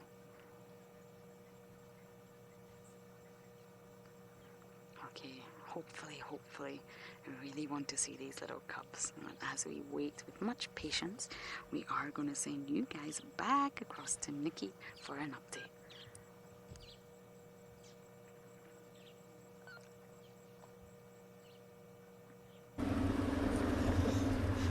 Welcome back again.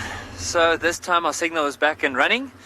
And what we're going to do this afternoon, so after that, all those elephants we saw earlier with the buffalo, we're going to head down to that waterhole we saw the lions this morning and see if those lions are going to be around. So remember earlier on, those young lions were playing around, chasing each other, jumping up, grabbing some of the branches. So they might have moved. It is starting to cool down quite a bit.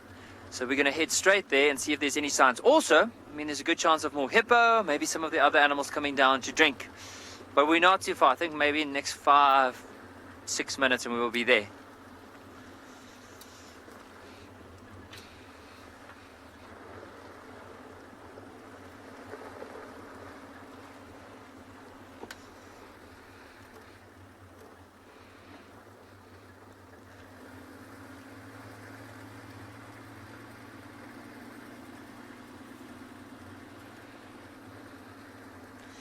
Now, it's been such a beautiful afternoon. The sun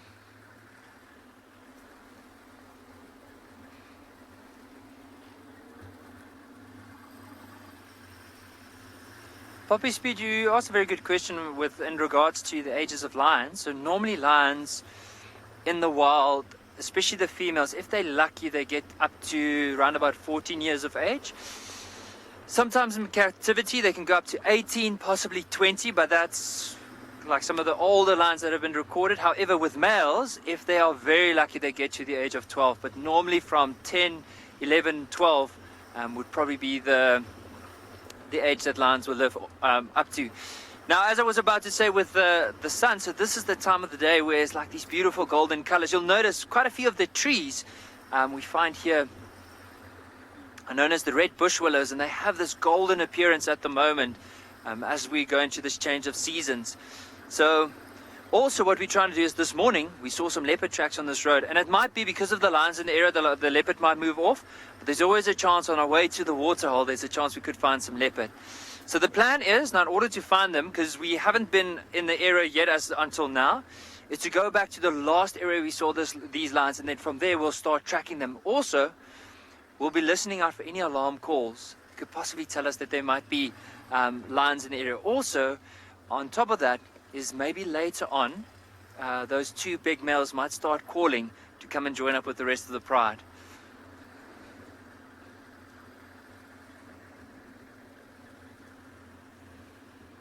So Marcel, keep those eyes open, because it was in this area that we found them this morning, and then they moved down to the waterhole. So let's just slowly keep a good lookout. Now what we're looking out for with this pride, especially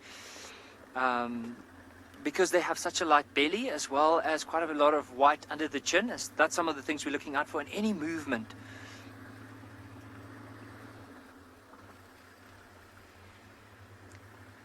So with that young Birmingham male, there hasn't been a lot of updates on him yet. We try to see this morning if we can find them. Also, there were some lions contact calling this morning just south of where we are now, and I think it might be that young male probably calling the rest of the pride. So we'll have to see into the evening. I mean, if we can find the pride and follow them, that could be an opportunity for us to find that young male. But unfortunately, we haven't seen him yet since the last time everyone saw him with Rowan. So it would be interesting. I'm also hoping to see him to just see if he's still well. But now we're at that waterhole, so I'm just going to slowly drive and see if there's any lions. Oh, there's some elephants in the water. Is it? It's not a hippo you spotted, huh? Okay. Oh my word, this is going to be amazing. All right. And what I'm going to do is just reposition up here in the front, and then we'll look down. Oh, well cool. Oh, no way. Look at that. Well done, Marcel.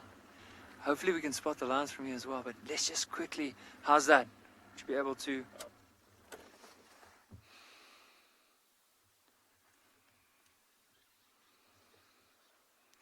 Wow, have a look at that.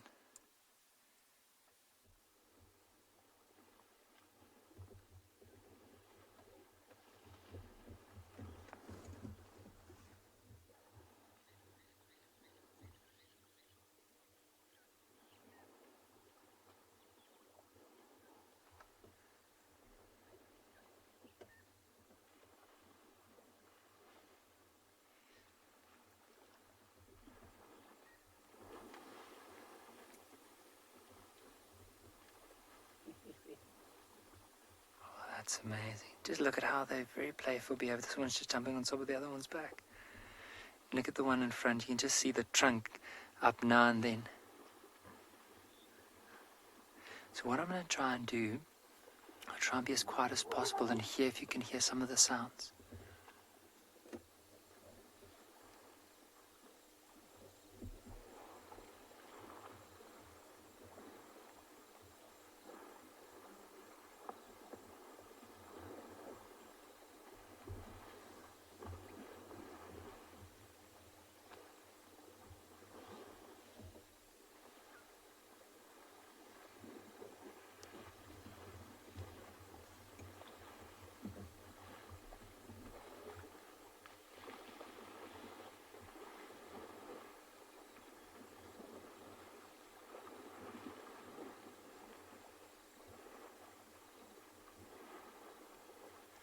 Almost looks like all of them are moving to the middle of the waterhole, and imagine if we can see how they eventually get out as well later on.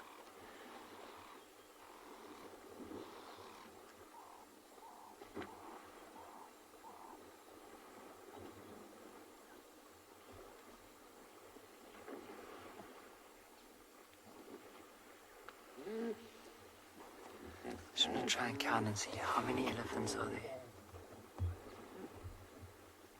Yeah, there's 4 elephants.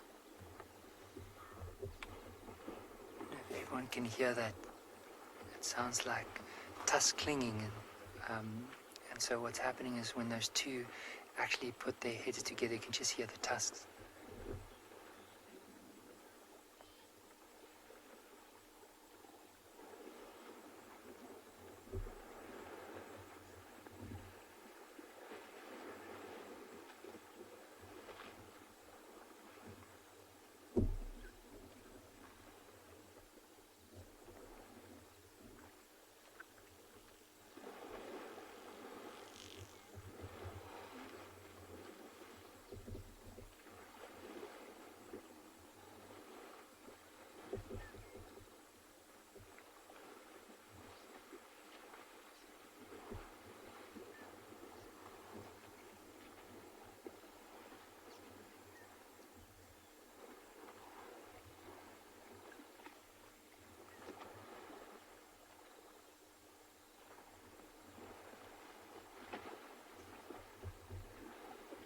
It's just absolutely amazing to watch.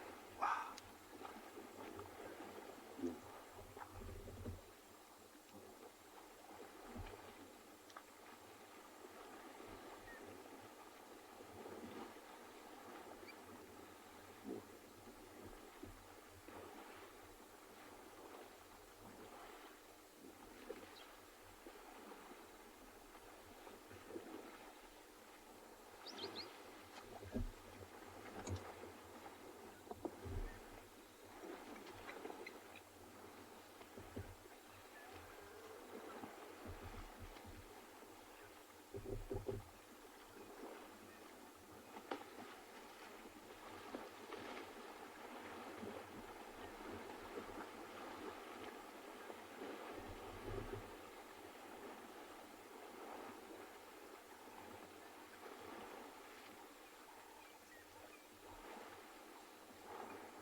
Brenda, to be honest, I'm not too sure if an elephant has ever given birth in the water.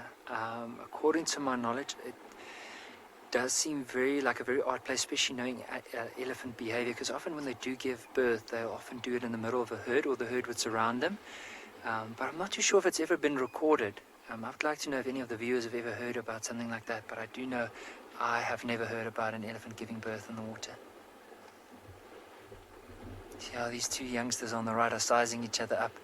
Now, often with young males like this, and they do size each other up quite a bit, and even this one jumping on the other one's back, it's just a little bit of course, fun, but also showing a bit of dominance there. So have a look at those two on the right as well. They've now moved on, and they're having a little bit of a play fight on the right. And it's not serious. Like, if you look at their size as well, they are young in comparison to most of the elephant bulls that we find in the area, but also often the youngsters join up together and form this bachelor herd. But you can see it's just more play, trying to intimidate, try and size up each other.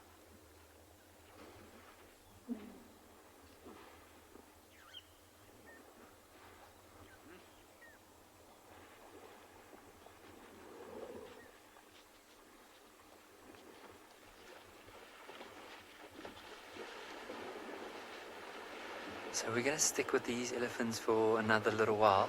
But while we do that, let's head across to James with some beautiful zebra in the sunset. There are some beautiful zebra in the sunset. There's some kudus, but there's some nyalas as well.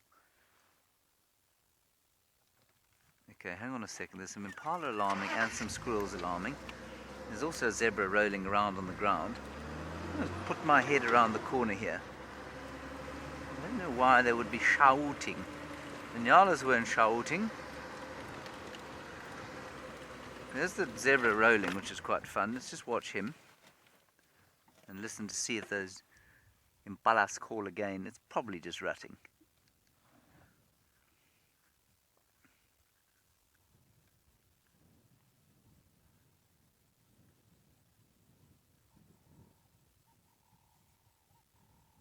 See if somebody else does a roll. There's no more shouting from the impalas.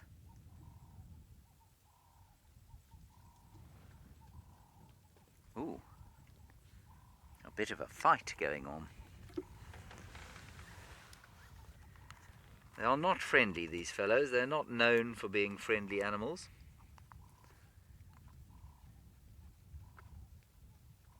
There we go. Oh, lovely.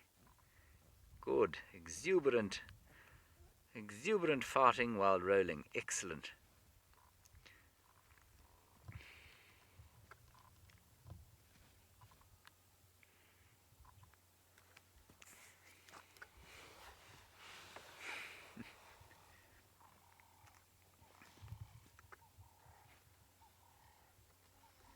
And now the stallion may try the same. Yes, here we go. And some exuberant gaseous releases. Good boy. Oh, fantastic.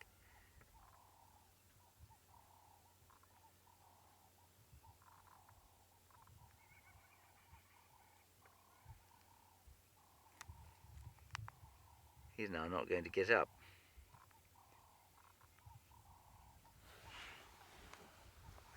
That's lovely, isn't it?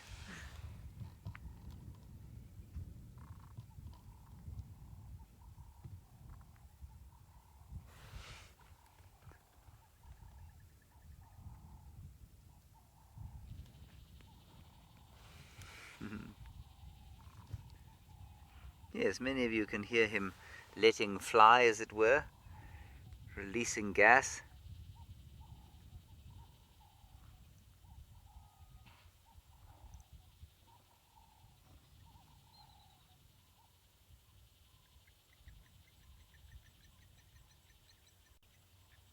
We're trying to hear if the Impala are calling again, but they're not.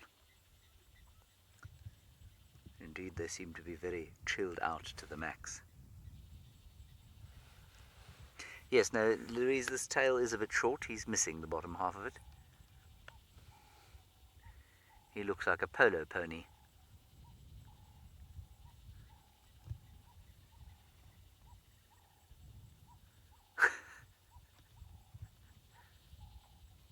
Yes, it'd be quite interesting, polo pony. Probably quite useful. Polo is quite an aggressive game. I've never played it myself, but I've watched it. And, zebra is a pretty aggressive animal, as far as aggressive animals go. And so I imagine he'd be pretty impressive at polo. Assuming he didn't kill you before you got on his back. Which apparently is one of the major troubles with zebras, if you're trying to domesticate them. They are very unpleasant of temperament.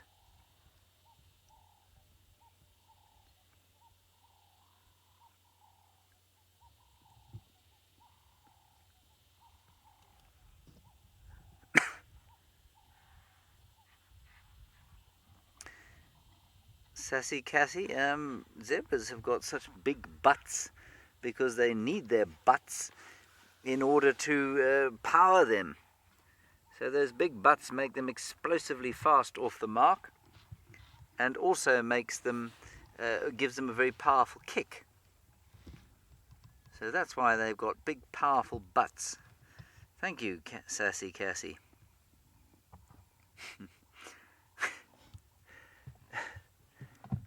That is why zebras have got such big butts. I mean, I'm not sure how that zebra would feel about being asked, or about someone asking about his butt like that, but there it is. Probably doesn't feel anything.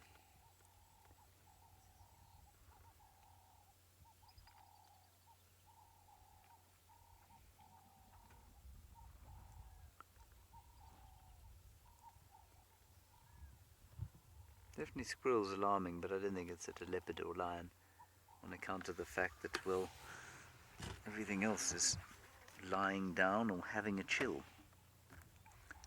There we go.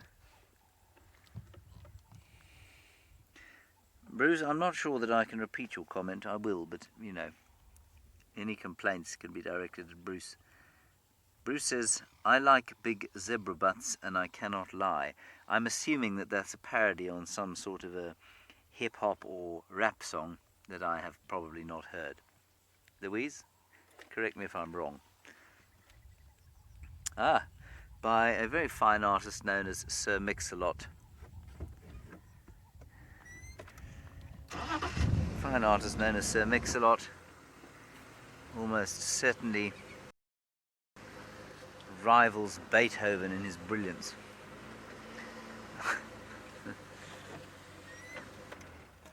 Let's go back to the swimming elephants. We're going to go past, I don't know actually where we're going to go. We're going to drive around a bit.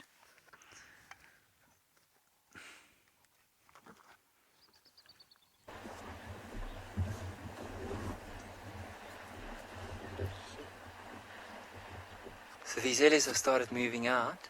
It'd be interesting to see if they're going to go back into the water, but it's quite a, as we mentioned, there's a few of the younger bulls. Look at those two having a bit of a tussle with one another again.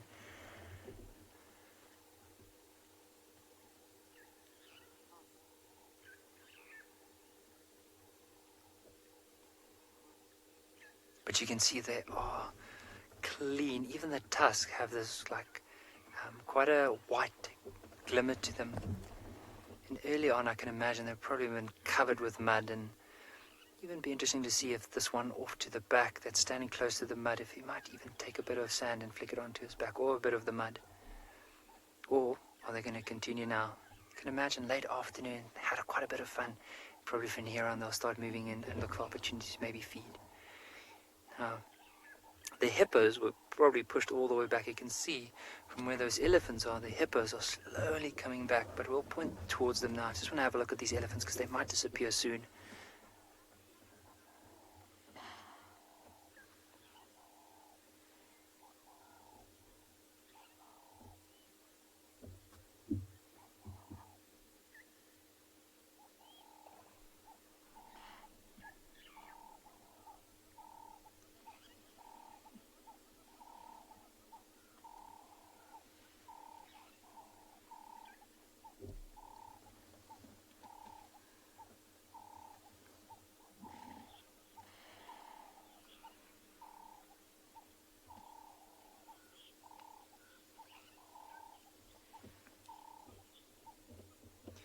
Pierre, age 6 from Mumbai, asked a very good question with the hippos and the elephants.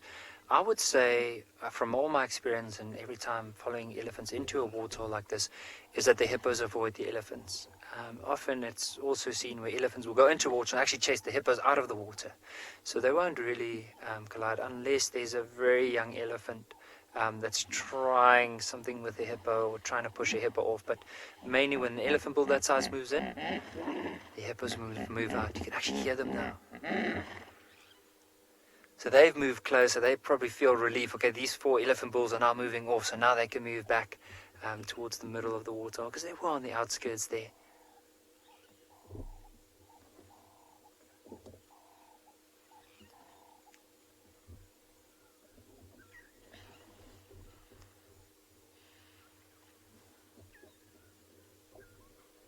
Now we have moved to the last area these lions were seen, and it seems to me they have moved from where they were last seen. And I don't know, maybe because of the elephants that came into the area, probably chased them away.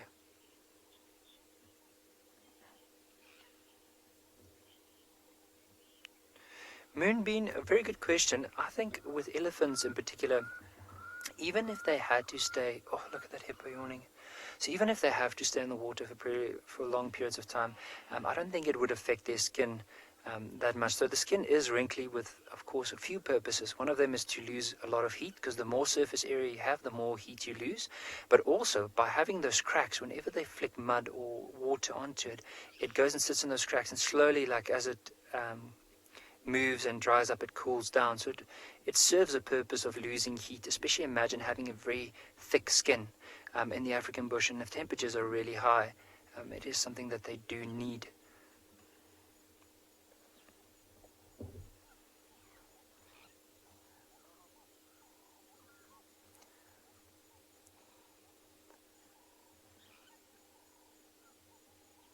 It's amazing. Early on you can just hear these elephants like pushing the water. You can hear the little waves breaking on the side, and now it's just dead quiet. Elephants have moved off, the hippos have moved back to the area, and only thing you can hear now is like the distant call of a few birds.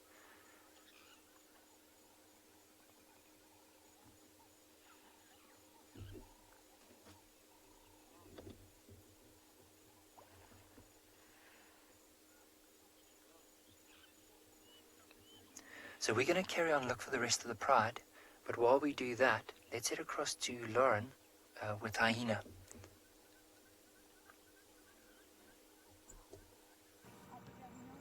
My hyenas are very, very interesting. So Ribbon decided to get up. She'd had enough and she left, which means the cubs will not come out without mum. There's no way they'll come out without mum. So what Mr. Swazi did here, you're looking at Swazi, wait until Ribbon disappeared and then ran up to the den entrance to have a little look around. Of course, couldn't see anything. So then decided to have a sniff around, cautiously peeking over his shoulder for Ribbon, and then realised it's time to get out of here. And he came and joined Ribbon for a snooze fest. That's very, very naughty. He knows he's not allowed near that entrance when Ribbon is there. And he also knows when she's not there, he can have a little look and a sniff. He doesn't want to hurt them, but he's very curious. There's 2 little cubbies in there. The smells, the sounds, and everything is probably very, very curious. The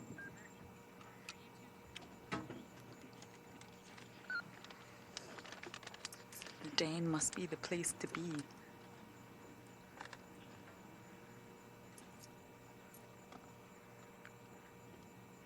Jamie, in a lifetime, that's a tricky one. So normally, once a female goes sort of older than 2 years, she can start to reproduce. But as I mentioned earlier, due to the really, really tricky birthing process, the first-time mothers are not always successful. There's a high mortality rate.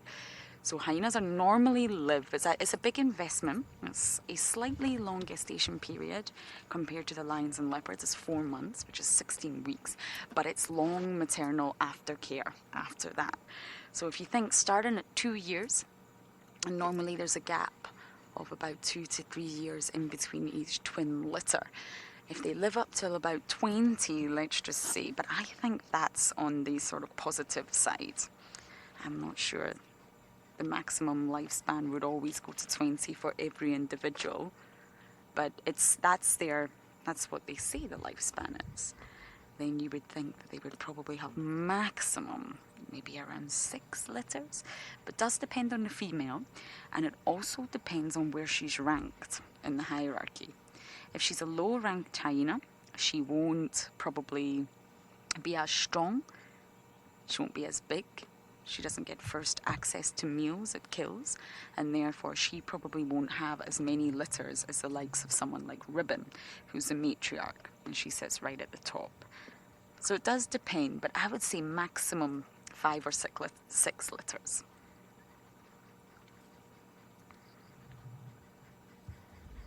Okay, I'm going to try and decide what to do next as the sun's slowly setting. And as I do that, we're going to send you back across to Mike at Karongwe with a male lion.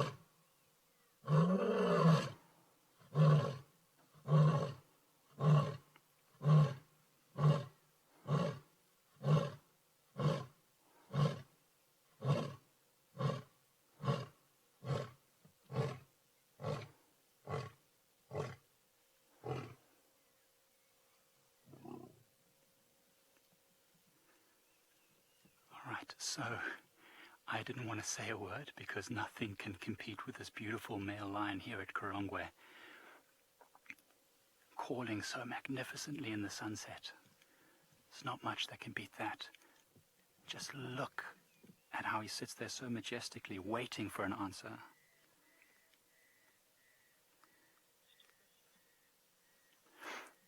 So this male lion, we saw tracks earlier today of a whole pride heading south, not far from where we are.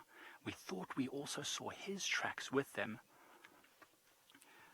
Then we heard the call, and we were about to start talking about the track. We're talking about tracks. Let's get straight to this lion. We thought he might have actually been a little bit further away. We were actually quite surprised when we bumped right into him. A good surprise, though. Got a beautiful black mane. So this is Zeus, the dominant lion on Karongwe, the big male. And there's 2 females that must be in the area somewhere, and some sub-adults. He's calling to, first of all, mark his territory, to let any other lions know that he is the big male, he is the one defending this area, and he will not allow anyone else in. And also maybe to let his females know where he is. And he's going to call every 10 minutes or so.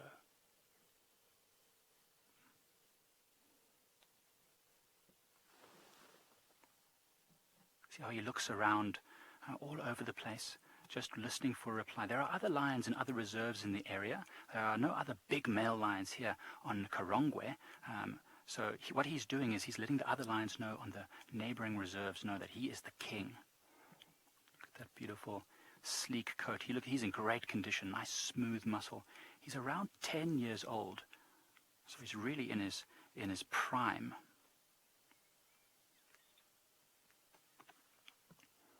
Nothing bothers him. Even all those little flies just seem like nothing in comparison. Not even a blink. And if he looks this way, you'll see the intensity in his eyes. It's unbelievable. Those amber eyes. Tanis, that's a great question. His mane is very dark. It's a genetic thing. So some lions have very pale manes, some have very dark manes. So his father must have had a very dark mane, or his grandfather, and the genetics have come out. And generally speaking, it's said that the darker the mane, the more attractive potentially it is to a female. I don't know how true that is, but certainly I've heard that before. And the mane is very important, of course. Makes him look much larger and more intimidating to chase away any other lions that might move into the area, and also protects him. The mane is very wiry. It looks kind of soft when you look at it, but if you've ever had the pleasure of touching, I've been part of some research projects, and I've been... Oh, he's getting up. Look at that. Look at the muscles on his shoulders and his legs. He's coming straight towards us.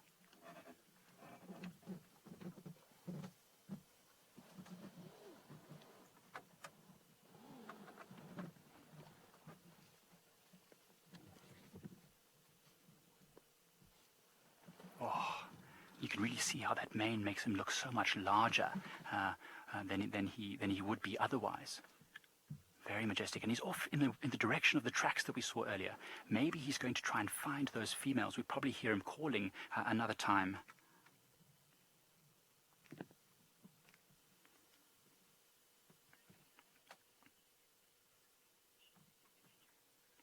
Wonderful. Well, we might make a move to try and see if we can catch him on the other side of this block.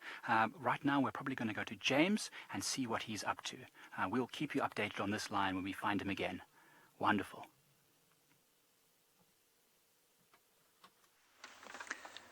I am looking at the sunset. And so are you looking at the sunset now.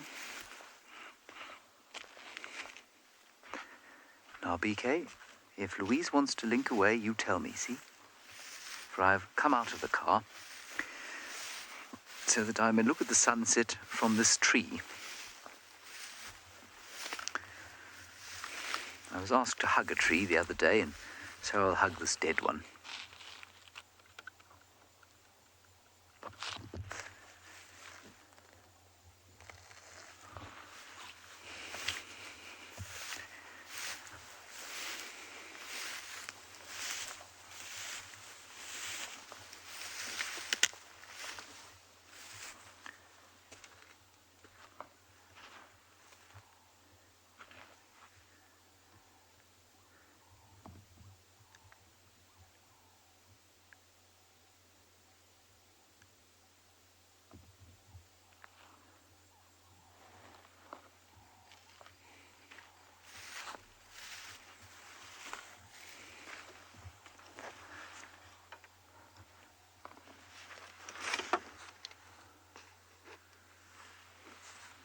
Very special to be able to sit and watch this every day.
As Louise just saying, it's quite quiet this evening. You can just hear some doves calling.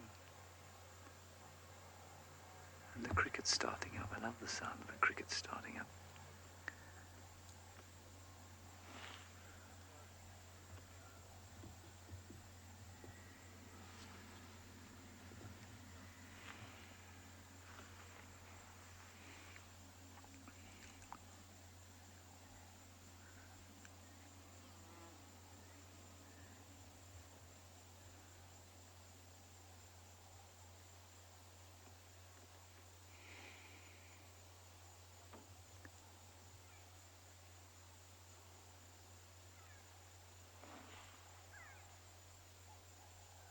One go away bird.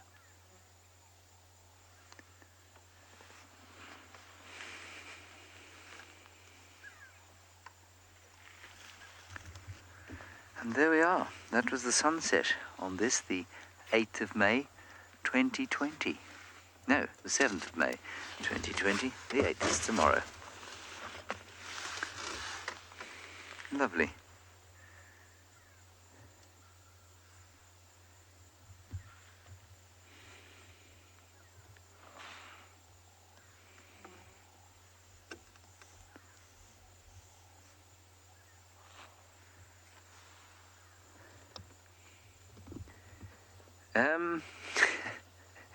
Wow, what a question from Cat Got My Tongue. How has WildEarth changed my life? Well, it's changed it profoundly, I suppose. I was part of a totally bankrupt conservation project before I came here. And before that, I was a guitar teacher, which really wasn't an enormous amount of fun. Well, that wasn't too bad. And here I feel like I found my calling, really.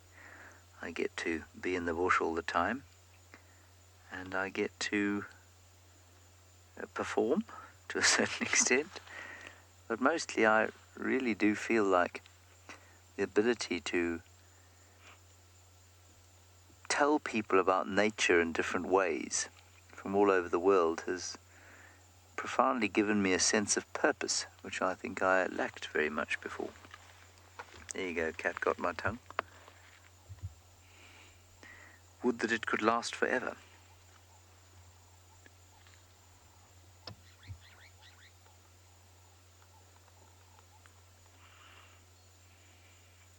Oh yes, of course. I mustn't forget this one.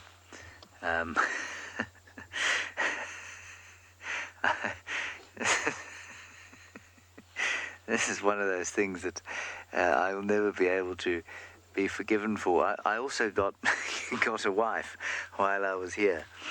Cat Got My Tongue. I found a wife. We've been married for 8 weeks. Yes, Kirsten is now making up where I'm sleeping tonight, and it'll be in the final control.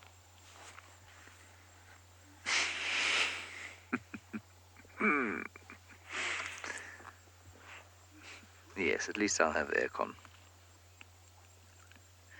All right, BK.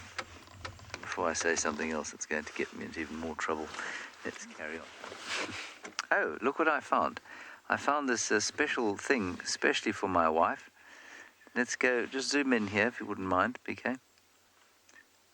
Just to the bottom where my finger is. This is especially for my wife. There we go. See? Midas. Let's go now to Karongwe, western side of the Lowveld, underneath the mountains with some lions.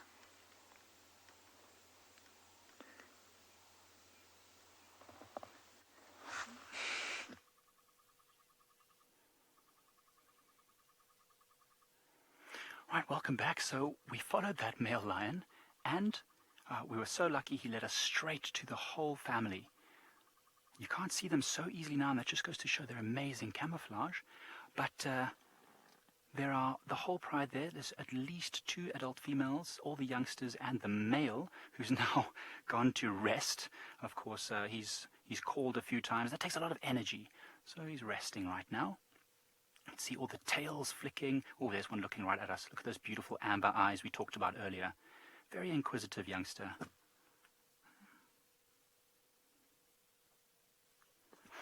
Oh, he's got a bit of a wound on his nose there, maybe in a small fight with one of the others. If you look over to where the male is, there was another of the youngsters that just came over to greet him. There was a lot of rubbing and pushing against each other. Very tactile.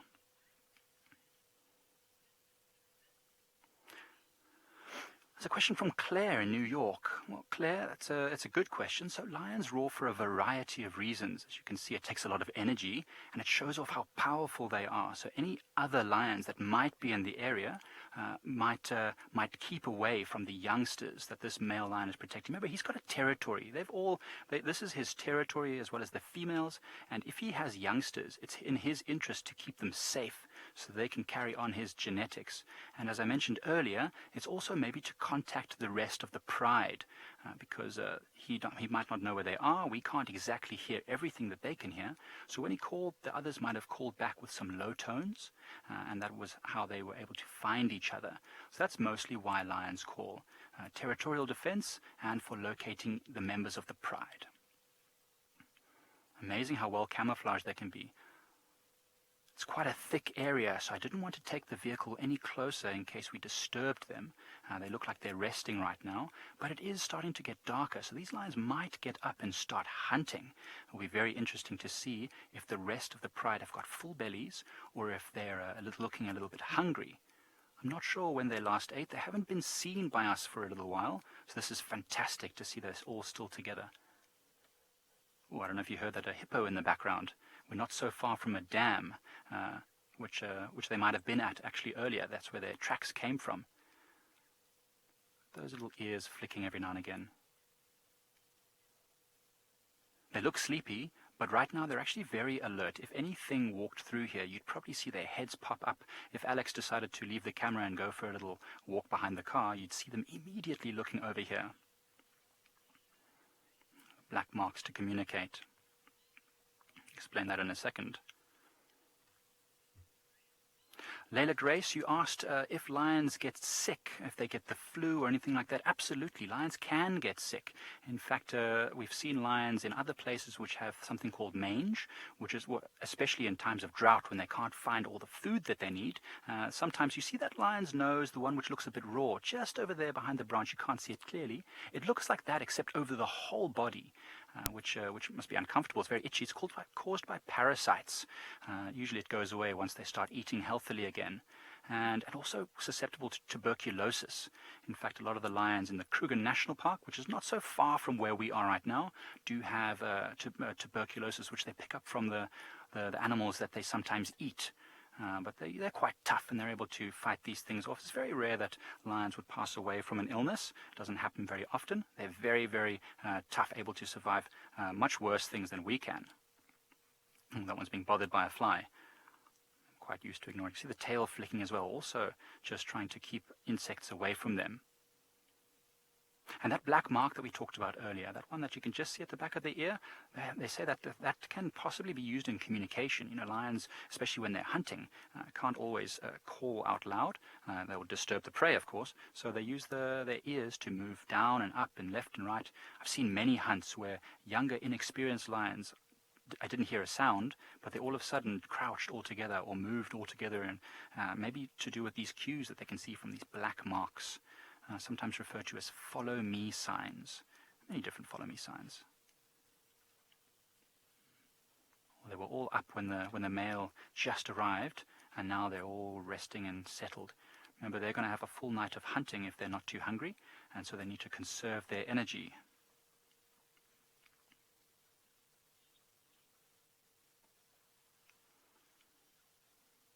Well, there's one with his head up, maybe heard something in the distance.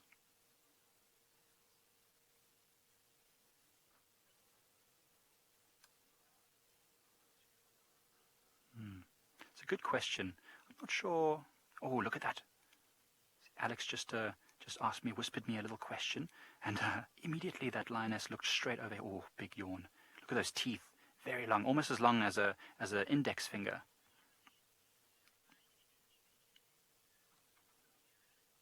Sarah, that's a good question. So you asked, will another lion be introduced into this reserve?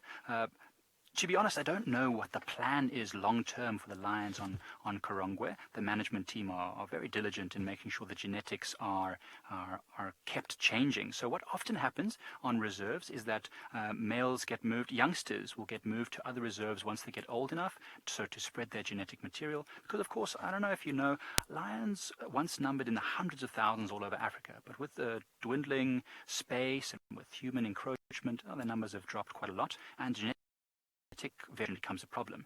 So a lot of reserves in South Africa and Africa and all over the world, in fact, do share their offspring. So Karongwe, for example, every reserve has a limited number of lions that they can have. It can't have too many predators. It would cause an imbalance in the ecosystem. So perhaps some lion will be brought from somewhere else to father new offspring and make new genetics, and some lions might be sent somewhere else. Who knows? These youngsters are still quite young. I'm not sure exactly how old they are. It looks like maybe around 2 years old, something like that.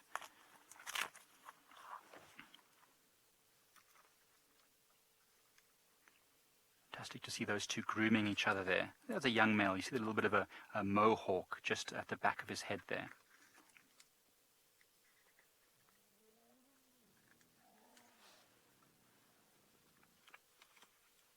Oh, the male is being greeted by one of the other youngsters. A lot of growling, but it's not aggressive. They sound aggressive, but they're not. It's just what lions do. So what we're going to do is we're going to leave these lions. We'll watch them a bit longer, see what they get up to.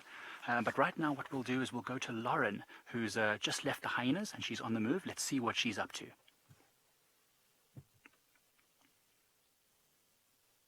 And I've got this sinking feeling that I'm going to be going home, and why am I not got any comms? My earpiece has fallen out. I'm sorry about that. Louise, can you just talk so that I can hear you?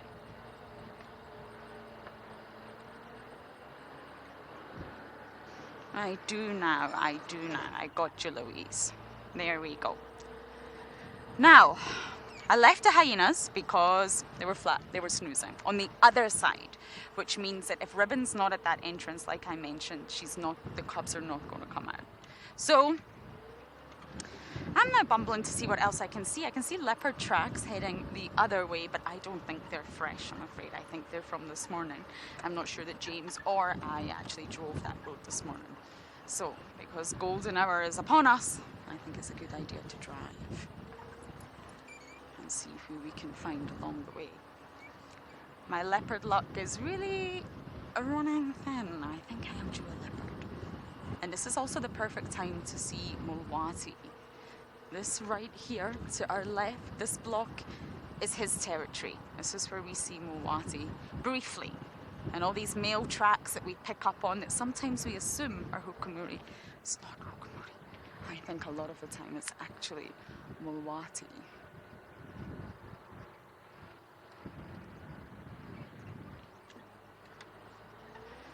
So it's worth just driving and see if we can pick up on anyone doing their territorial patrol. It's getting remarkably chilly, and I forgot my jacket. Yes, I did. I shall survive, though. So, of course, if you are enjoying our safaris, please do head over to the website, wildearth.tv, and there's an option there for you to support if you wish, to help us to continue our ventures out here in the wild. But keep sending in your questions. I need some questions as I'm not doing too well at finding animals today. You are welcome to ask about anything. I did actually mention earlier, now this may take me a moment to find it, but I did mention that there is an isopod that parasitize. Let me just find a good photo. Oh, they're quite gruesome. If you're squeamish, I recommend that you possibly look away now. I'm just going to save it on my phone and show it to you. So this isopod parasitizes a fish's tongue.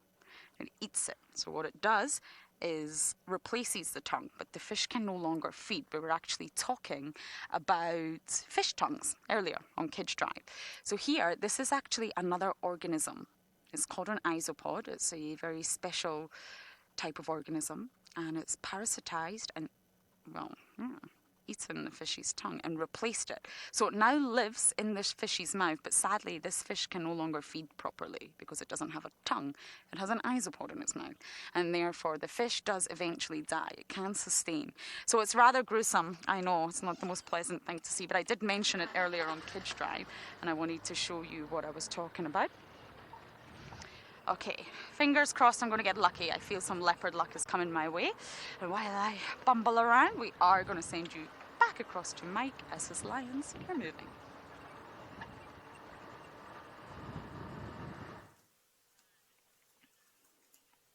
Coming to us. Okay, so the male lion, Zeus, and the rest of the pride are now on the move again, heading towards the sunset. Fortunately, it's going to be quite tricky. They're going behind the vehicle now. We can't move, but these lions have all just gotten up now. They were all static, and all of a sudden, they decided to get up without any saying anything and all move together. They didn't look very full, so it's quite likely that they might. So I keep looking over to them. They're right behind us. They might hunt tonight, which would be fantastic. It might be tricky to follow them. It's very dark and it's very thick, so we might not be able to follow them, but it'll be great to see maybe tomorrow what they get up to. I'm going to try to see if we might be able to reposition. All right. Okay. We're going to go to James whilst they quickly try and move the car to a position where we can see, to see what he's up to. Okay, we'll get back to you just now. I am up to arriving here at Biffle's Hook Waterhole once again. 5th visit today. And now we have some hippopotamus. Oh, look, and a little baby tiny hippopotamus. Oh, my goodness. Oh, look at it. It's too sweet.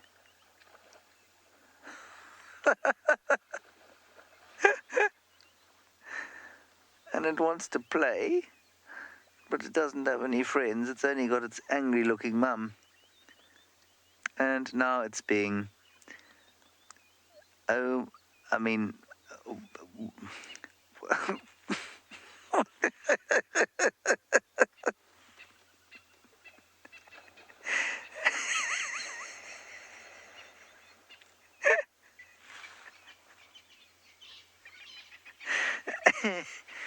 Yeah. Well, that was quite something. In case some of you don't know what just happened there, that hippo mum got out of the water, baby followed her, and she then did an enormous dump on the baby's head. And the baby thought that was quite fun and then dived in after her. Now, what's interesting about that, biologically, is that the baby then, I don't know if you saw that, took a bite at the dung. Now, that might seem disgusting initially, but it isn't. It's very important because that baby's got to line its stomach with the bacteria that it will need to digest grass. And so that's very important what just happened there for the baby's well-being. It's so cute. Look at it, it desperately wants to play. Doesn't have any friends here. And when you watch baby hippos at this time of the year, this time of the day, where there are big pods, the babies often play with each other. They'll jump out the water, run along the shoreline, and then dive back in again.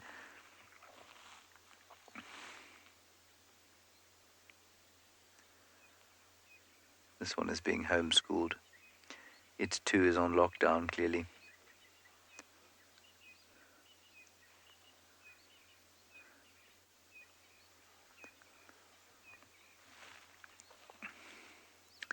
That was wonderful. Most action I've seen at Biffle's Hook Waterhole for some time.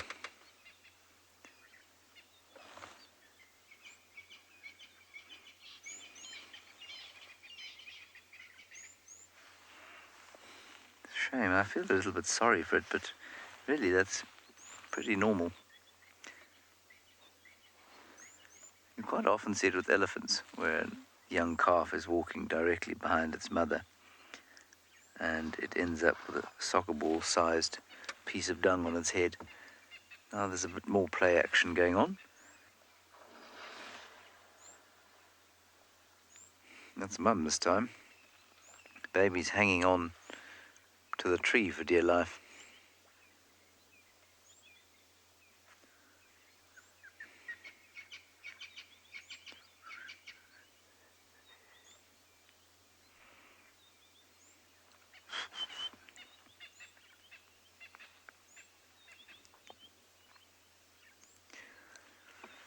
Queen Mary in India. What a fascinating question and an equally interesting Indian name. Queen Mary. What do we define as animals being friends? Pets are normally quite a good example of this. If you look at dogs and cats, there are lots of examples where dogs and cats live seemingly friendly existences together, where cats will curl up with the dog might play with the cat in a totally non-aggressive manner, and so that to me would define some kind of a friendship, if you like. Now there's obviously a spectrum, so I don't know how old you are, Queen Mary, but let's pretend that you're an adult, so I'll talk to you like an adult. It's a spectrum, so you'll have something like a dog and cat's relationship where it's quite a strong bond.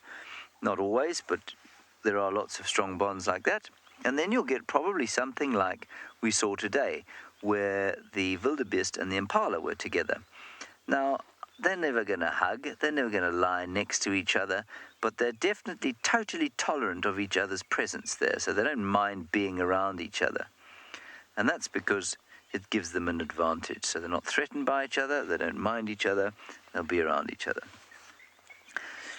I think you probably find there are quite a few variations in between that.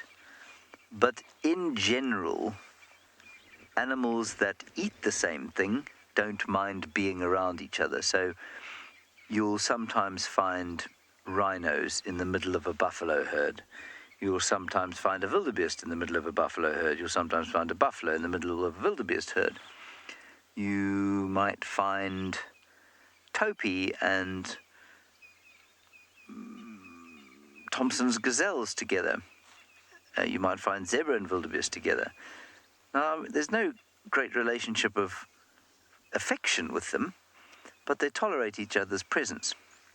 You won't, however, unless it's an extremely strange situation, find a carnivore and a herbivore, or a predator, that's a big mouth, a predator and its prey living comfortably together, where the prey has decided, you know what, I don't think I'm going to eat this particular example of the Thompson's gazelle or the Impala because I like him, he's my mate.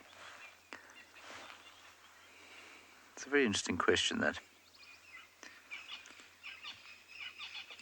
And birds kind of the same, they tolerate each other. Sometimes birds and mammals, hornbills and mongoose, often together. You won't find them grooming one another, though. Can't think of any other examples, but I'm more than willing to hear some from you if you'd like to give them to me, Queen Mary or anyone else.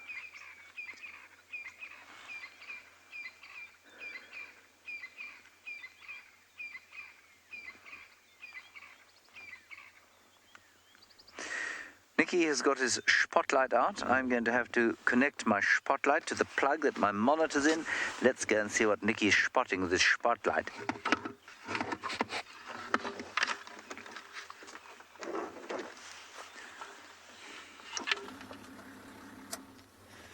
So we try to see if we can find these lines, but apparently they've moved in quite a dense area. So the area around that waterhole where the elephants, so the opposite side where the elephants moved, is where the lines moved in. And I wonder maybe if the elephants didn't push them off. But as we were driving, we found these helmeted guinea fowls in the road.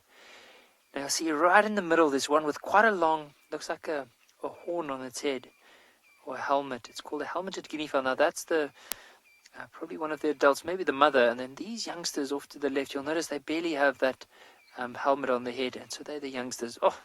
Probably moving off at the moment. So those guinea fowl actually sleep up into the tree. So if you find guinea fowl up in the tree and next moment they're being disturbed in the evening, you know there's probably a predator around. So we can hear some of the guinea fowl and we can hear some of the crested francolin.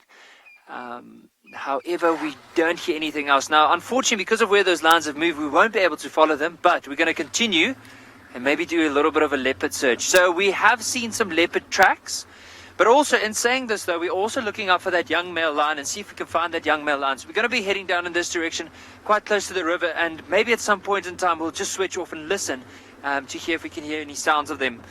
So that's why the spotlight's out. See if there's a chance of spotting them a bit easier. So normally this is the time of the evening where it's just starting to get dark, but it's really hard to see any shapes in that, and so that's why we're using the spotlight, just to give us a bit more opportunity to spot something. It's an Impala, but we won't shine anything on him.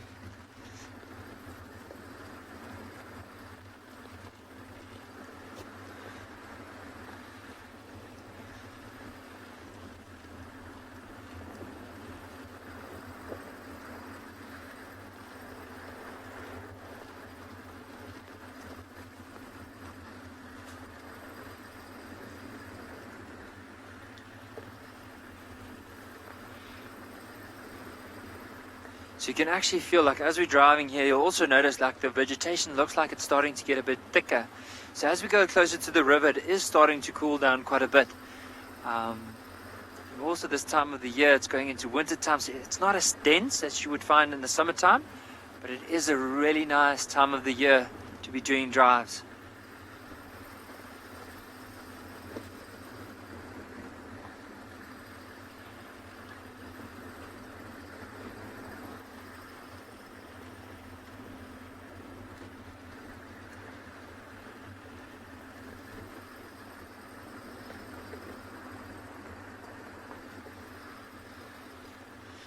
So there's quite a lot of elephant dung in the road. And I think there was quite a bit of elephants that have moved through this area. So just judging by the number of tracks as well as the dung, it's probably been either a small herd or maybe a group of bulls that are together. But while we are searching, let's head across to Lauren, who also has a spotlight out as we speak.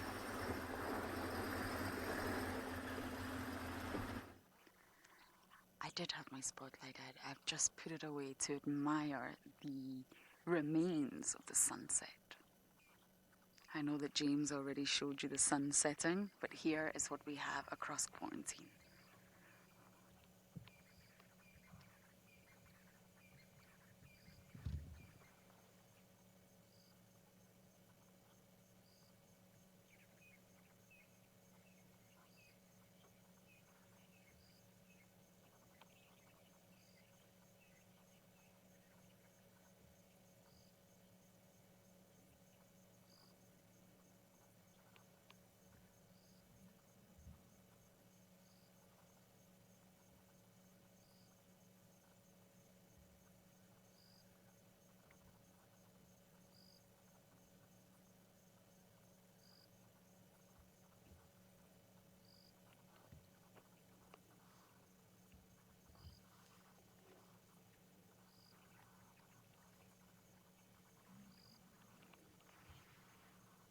Okay, that was good that we actually stopped to admire the view. We can hear alarm calls. Oops, sorry, Davy. I just ruined your shot. Let's all check them out. See, sometimes it benefits just to stop and listen. They're coming from this way. No! We're going to send you across to James with a spotty surprise.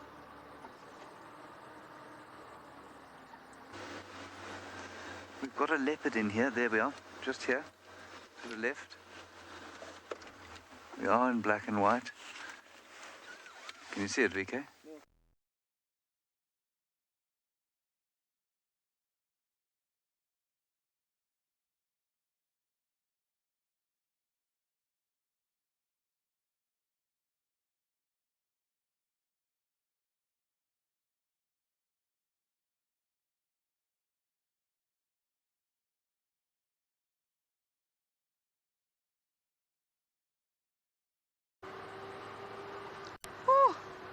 don't know what happened to James. I can see the moon. It's absolutely amazing.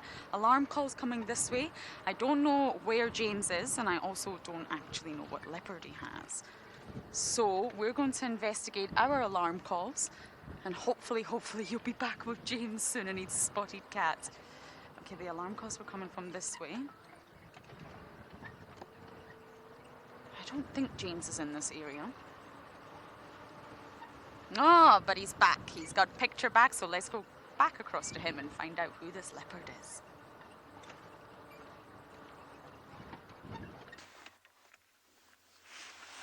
It's a male leopard.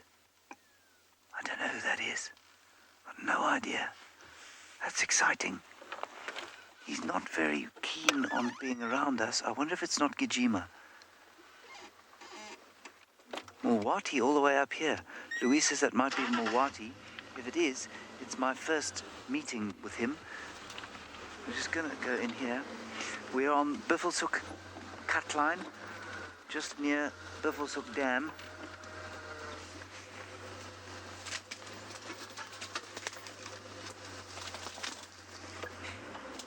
Actually,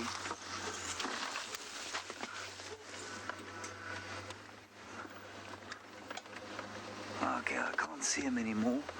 You've just gone straight through here.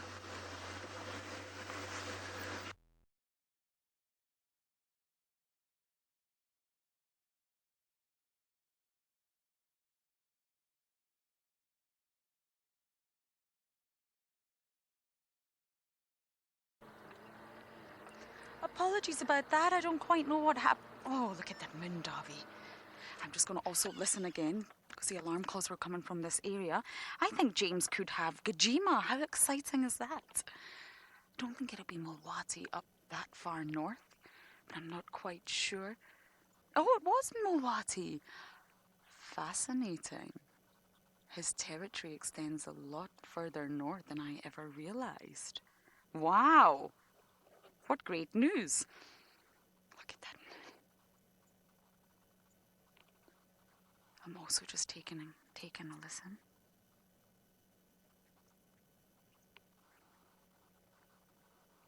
Okay, we think we can hear the alarm calls.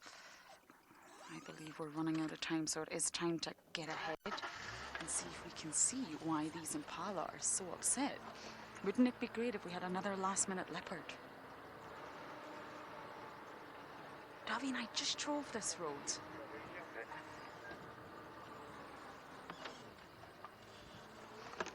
I'm just going to drive really, really slowly to listen and look. Oh, exciting news. So let's go back across to James with Mr. Mulwati.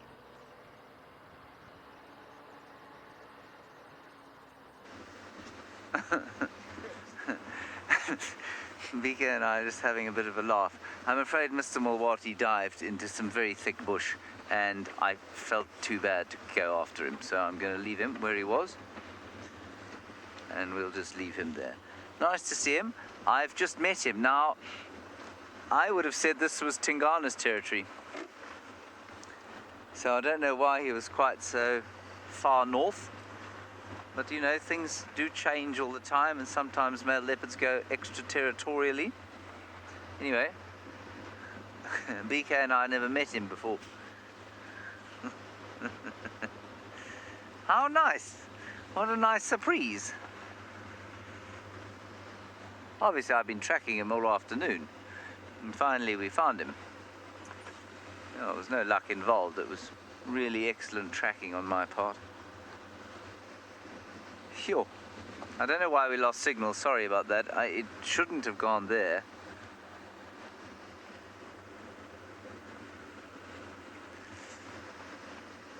Oh, Matthew, my Midas story. Have I not told you that story before? I'm not sure I should tell you because my wife's in the final control. My wife and I, I'll give you the truncated version. When we were on honeymoon, we needed an auto parts place. And I said, could you please Google an auto parts place in this sort of back beyond place called Kuruman in the Kalahari? And she said, here's one, it's called Midas. So I said, you mean Midas? She said, no, Midas. So I said, do you know who Midas was? And then the cog started turning over in her normally extremely fast mind. And she said, isn't he a Greek god? Anyway, I then chortled heartily at that, and she didn't think it was very funny at all. And now every time I mention it, I have to sleep outside. Now I'm going to have to sleep outside. But I couldn't help myself because there was this bolt, or this spanner with Midas written on it.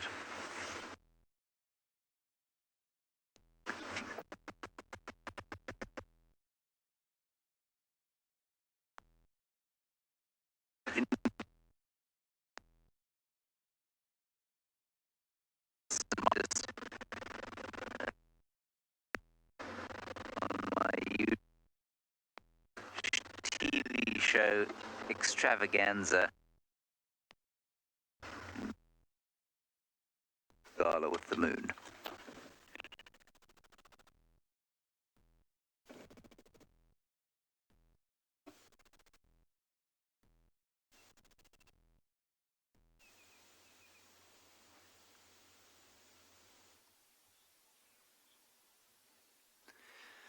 So how beautiful is the moon tonight? You can see it's full moon. You can even see if you look closely, all the craters on the moon. We were just sitting here and admiring this. Later on, we probably won't even need a spotlight to drive around. That's how clear it is, and you're able to see what's going on around you.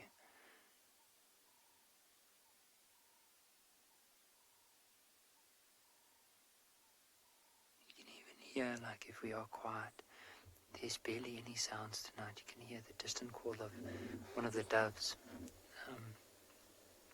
calling, and here and there you hear the crested franklin, but then you hear them slowly, like dying off. But then, of course, this is the time of the night where we sometimes hear lions and leopards, and even the distant call of a black-backed jackal, but we haven't heard anything as of yet.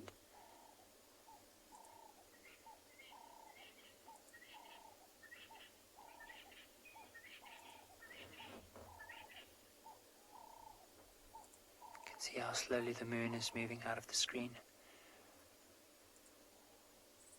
Just shows you the rotation of the earth in comparison to that of the moon.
What I often enjoy about especially the African bush is that often in the day you find all these different animals moving around, and then late in the afternoon into the evening it's almost like everything goes quiet, and then from there on it's like this new chapter begins, and you find all different animals starting to move out that would normally not move in the heat of the day or move around in the day.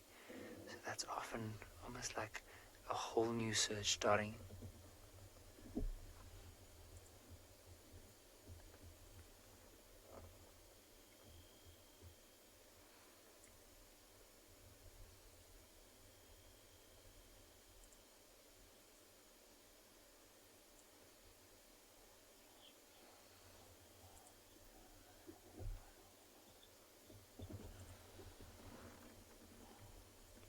Yes, I would say the darkest spots are probably the craters. So that's the weight that the way the light hits the surface of the moon. And of course, because of the craters, there's going to be some dark shadows.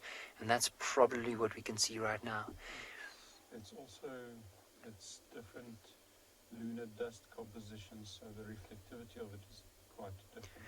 So Marcel also says, like with the lunar dust that you find on the moon, the composition might be different to some of the other parts of it, and because of that, it also influenced the way that the sun is reflected off of it. Therefore, some areas might reflect stronger than others.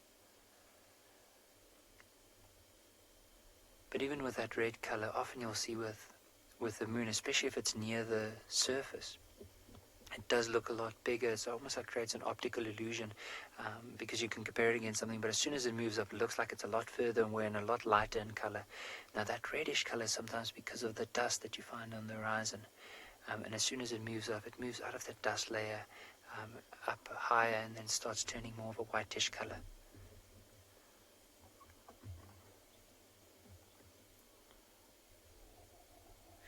So for now, we are going to slowly carry on, but while we do that, let's head across to Lauren and see what is she up to.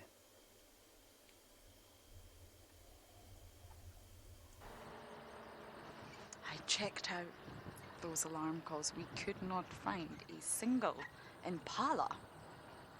So someone was very upset somewhere, but where? We can't quite put our finger on it. I do think there's possibly a leopard in the area. But who or where, sadly, I'm stumped. I'm also amazed at Mulwati. I've been studying the territories, as you know, because I'm creating maps, and there's really nothing for Mulwati. The only thing that's been recorded is a dot here and a dot there from WildEarth, when we've managed to have brief glimpses of them. Owen and I had them on the night of a storm not so long ago. So there's no real territory map for Mulwati. We don't have enough established sightings to actually say what his territory is.